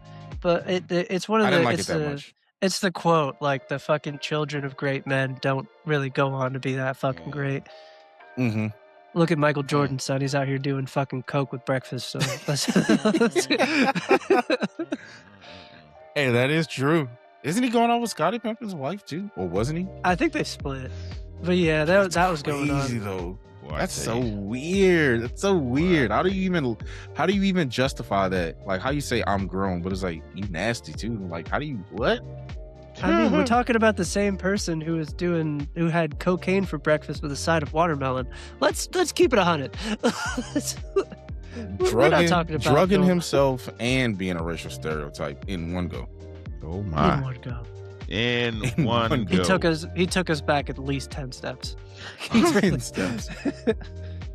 Oh, dang! I'm trying. Yeah, I. There's a lot of anime. All that to bring it back. There's a lot of anime, and I try to find out where people's flavors tend to lie and whatnot. So.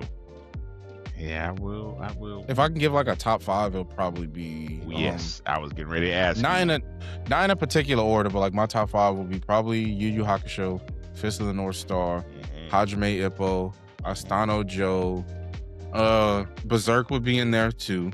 Ooh. And for my last one, I gotta put Kingdom in there because I just absolutely love Kingdom. Wow, like, Kingdom is that for me. You know what?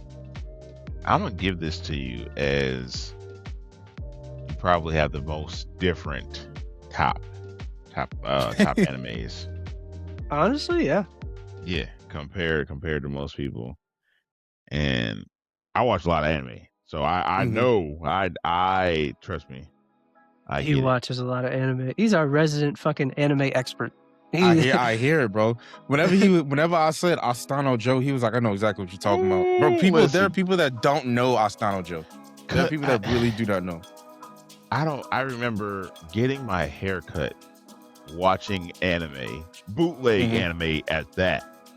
And it was just like, what is this? I gotta figure it out. And it like one of my cousins put me on. He put me on. I started watching all the old anime. I was like, wait a minute, I've been down for a while. Down for a while, man. The anime just keep on rolling. I kind of Yes. miss the 90s anime aesthetic though. It's Yeah. just something about like that Cowboy Bebop, Ghost in the Shell, fucking Mhm. Akira. They just had a Yeah. style to them. Uh, Even They're doing like another Yu Yu Ghost in the Hakusho. Shell, by the way. Another Ghost in the Shell's coming out. saw that. I did see that. Yeah, They have old Um, Hunter x Hunter, like the old Hunter x Hunter. that's what I couldn't get into. I just didn't know what it was. I don't I keep blame you. hearing it's good. Hisoka turns me away from the show Oh so bad. man. Oh. I tried, bro. I tried, but whenever No, I that understand. motherfucker come in I panel, understand because boy, don't start blushing. Don't get. Ugh. Ugh. what was the thing he deal- said about going? He was like something about it, bro. It was like legit, like something like it makes me horny or something like that. I was like, Yep. what the fuck is that Yep. doing? Yeah. Something turns them on. Oh Yes. Man. Yeah. Because Tokyo Ghoul had something similar with Gourmet or whatever the fuck his name was, where that Mhm. story got real weird, real fast. Boy, I tell you, there's so much. Oh Yeah. man. Oh man. All right, time to hit this final question. Then we'll give you all the time to plug all the things. Our final question for these interviews are always the same. It's our favorite question to ask because we like the answers that we get. So the question is, what is something that you wish people would ask you about more? What's something that you don't get a chance Yeah, to you talk don't about normally talk about. nearly as much as you want to? And But it just is. yeah, It's it's something that passions doesn't of fit yours, like yeah. your niche. That doesn't like- fit my niche. Like something that you legit- wish you could talk about more, but like Yeah. you just don't get Legit, the I opportunity. I wish I could talk more about just like what it is, like what it takes and things people go through just to create things for other people to either use, enjoy, or even like critique. I feel like we as consumers, especially now these days, don't put ourselves in the shoes of the people that are making the things happen that we enjoy, that we create, that we use, and we don't give them enough grace. We're hardest on those that make things happen instead of giving the grace and the actual constructive criticism for them to continue to do great things. And that's like something I wish people ask more, not just to me, but again, to these developers, to these creators, to people that are putting things out there, that are brave enough to put these things out there to be critiqued and piled on, whether it be for better or for worse. Yeah, 100%. Because like you see it especially with like Ryan Coogler is the first one that comes to mind. When he did that interview about Sinners, and he was just talking about like, oh, for this shot, I wanted this type of camera, and it had to be like this certain type of color grade, and this is to get like this Passion. aesthetic, and like you hear like the passion, but you also I hear like repetition, I hear like expertise, like. A lot of people are just like, oh, he's talking about fucking cameras and lens shots and fucking aspect ratios. It's like, no, this is love. This is fucking passion. Yep. It's what it takes. It's what it takes to make a masterpiece. And a lot of times people overlook that process because they're just like, just hurry up and give me my content.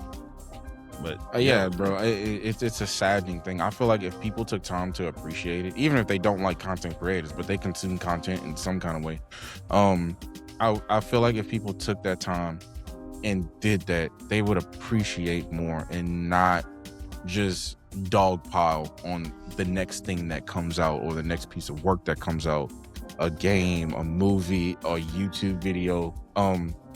I feel like we would be in a much better place, and people would still have jobs and things and so forth with in the game experience stuff, right? And we would have a further appreciation of these things that come out, because there are people that say we have little to no games to play, but there's been more games crazy. released. There's been more games released and I forgot what her name was. She is the voice actor and director at Digital Extremes, the people that made Warframe. She's a voice actor for like she's a voice actor for I think Lotus.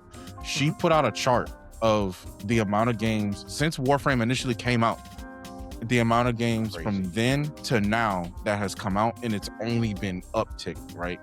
But you don't hear about them because people aren't really like appreciating the fact that that's a thing. 100%.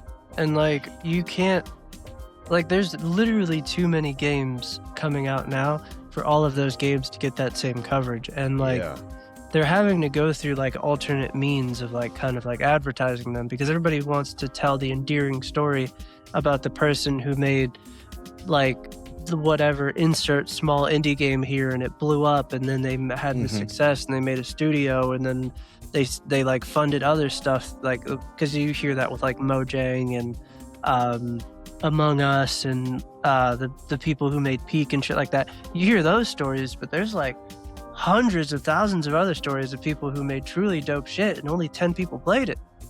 And like there's like other ways that they've been going around like advertising games, whether that be through like social media, setting like Twitch bounties, or like using sites like Jester, where they kind of like pay creators to play these indie games, and that way they're getting that like kind of more like natural word of mouth out. But like there's too much shit. And like there's probably a lot of dope shit. It's the same thing with music. Like people say that like music has just been ass, and like, oh, this new generation doesn't know how to make music. Like, no, so not true. No, not true. Yeah, you went to the For You page. Bro. You went to the fucking FYP on Spotify or whatever the fuck. You were on like the home page. No, you got to go find that shit. Go dig in a fucking crate. Like, go find a record. Yeah. Go find a record. Or at least do the bare minimum of going to find an artist that you do like, and then just going to the recommendations that it gives you from that artist. Like, don't just wait for the internet to give you some shit. Obviously, the fucking hive mind of the internet doesn't have the best fucking taste. To be honest with you. Yeah, that is very true. Take time to appreciate the people that are making the thing that you consume. For sure. And the time that they put into making those things. Because like I could tell you now, and I'm pretty sure you can attest to it too. I have no idea how to code. I'm pretty sure that you had to learn that shit from the fucking straight up YouTube University. I learned on the fly, and I'm still learning. Like I'm still an amateur. I'm still an amateur, and like understanding all that. Whenever somebody tells you, "Oh, this needs to be better," I was like, "Okay, I can try to make it better," but I'm understanding and learning. How do you not know? I guess you would know then, right? Yeah. But it's hard to not let it frustrate you, dude. It really is, because at the end of the day, you can't cater to everybody, and like those that appreciate you, those are the ones you have to find the encouragement and hold on to. Definitely.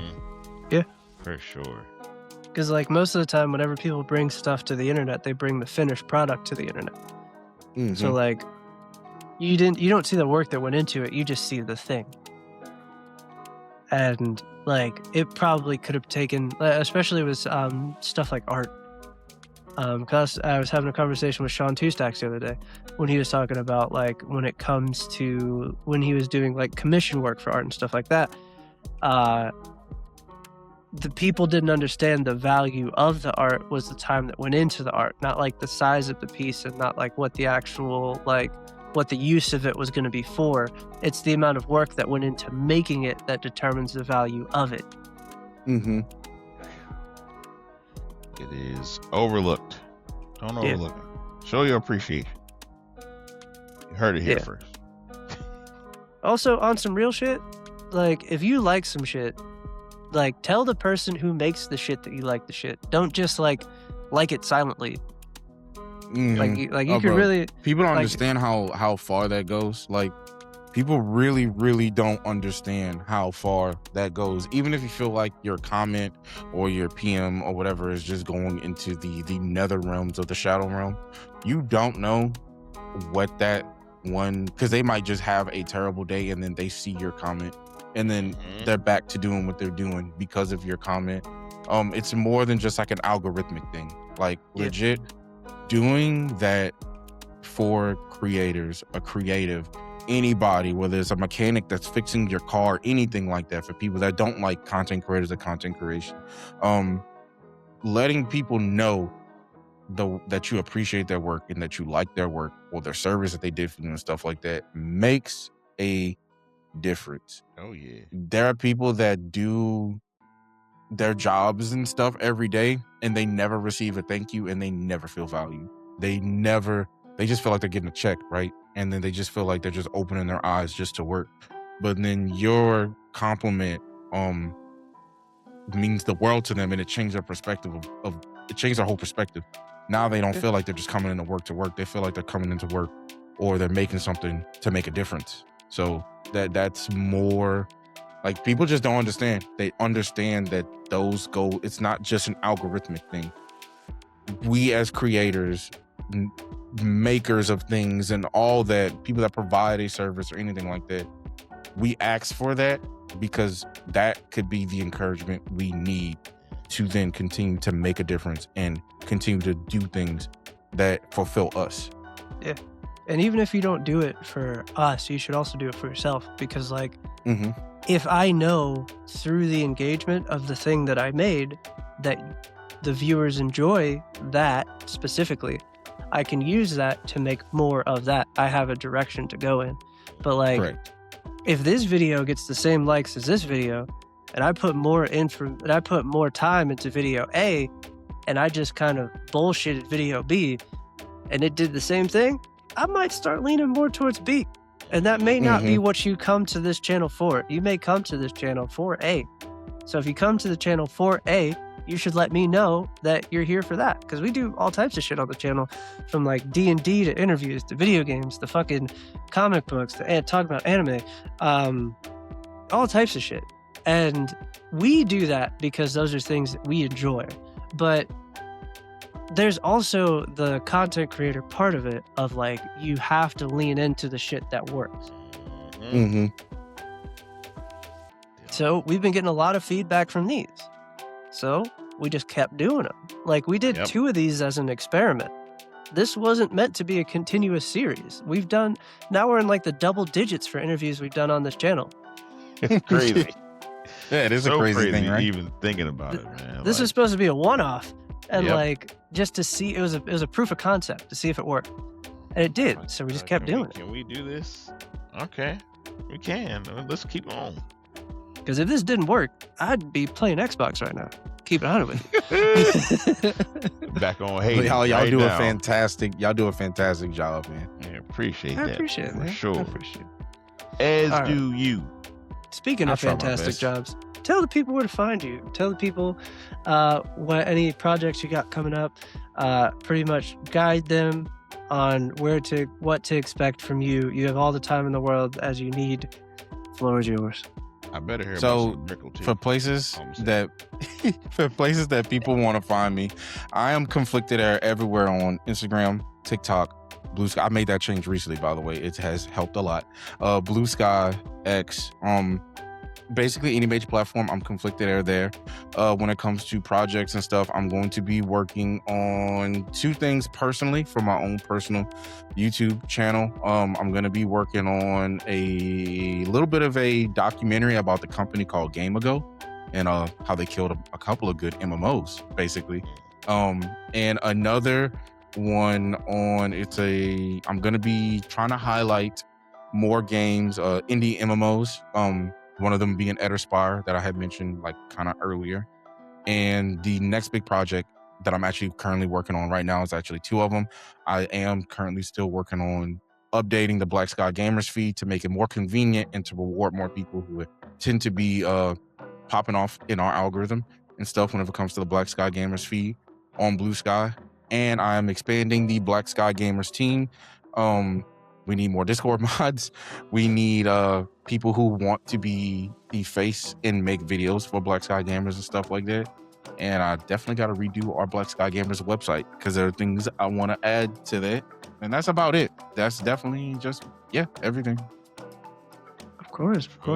show. All of those links will be down below in the comments. Make sure you go show him some love. As always, these are always collaborative on YouTube. So right next to our logo, next to the subscribe button is also his. If this is your first time here, welcome. Think about staying. We do all types of shit on this channel, like I alluded to before. We have a whole season of a D&D campaign. We got one-shots. We talk about anime and video games over at the Chillin' in the Party podcast. We do interviews with really dope people on the internet that we think are dope. Like this one. Like this one. I'm sure it'll refer you to one soon, whenever the fucking credits roll. But yeah. But if you take anything away from this today, I don't know. Be nice to people on the internet. Fuck it. Keep it simple. Wow. Keep it Be simple. nice to people on the internet. Crash on Clark says, be nice to people. Nah. Stay passionate. Crash out on people sometimes. But like, Absolutely. also, Stay whenever passionate, somebody be does some nice. good shit, give them Let a 'em know. fucking pat on the back and an attaboy. Like, you know what I'm Give them saying? their flowers. Let people Yeah. have their flowers while they can still smell them. 100. Put Yeah. yourself in people's shoes who make things also. Just think about it. Just think about it sometimes, you know, before I do a whole paragraph of nonsensical nonsense of a game or product. What about the person that made it? Just think about it. Yep. Yeah. But For sure. just remember them. You can still crash out though, but just throw some constructive criticism in there. Constructive. Yes. Constructive is the word. All right. Keywords. Well, this has been another episode of Party Invite. I didn't tell you to press the like and subscribe button, and at this point, if you made it this far, you probably already did. If you didn't, Appreciate this that. is your reminder. This is the part where we all wave at the camera awkwardly. Goodbye, everybody.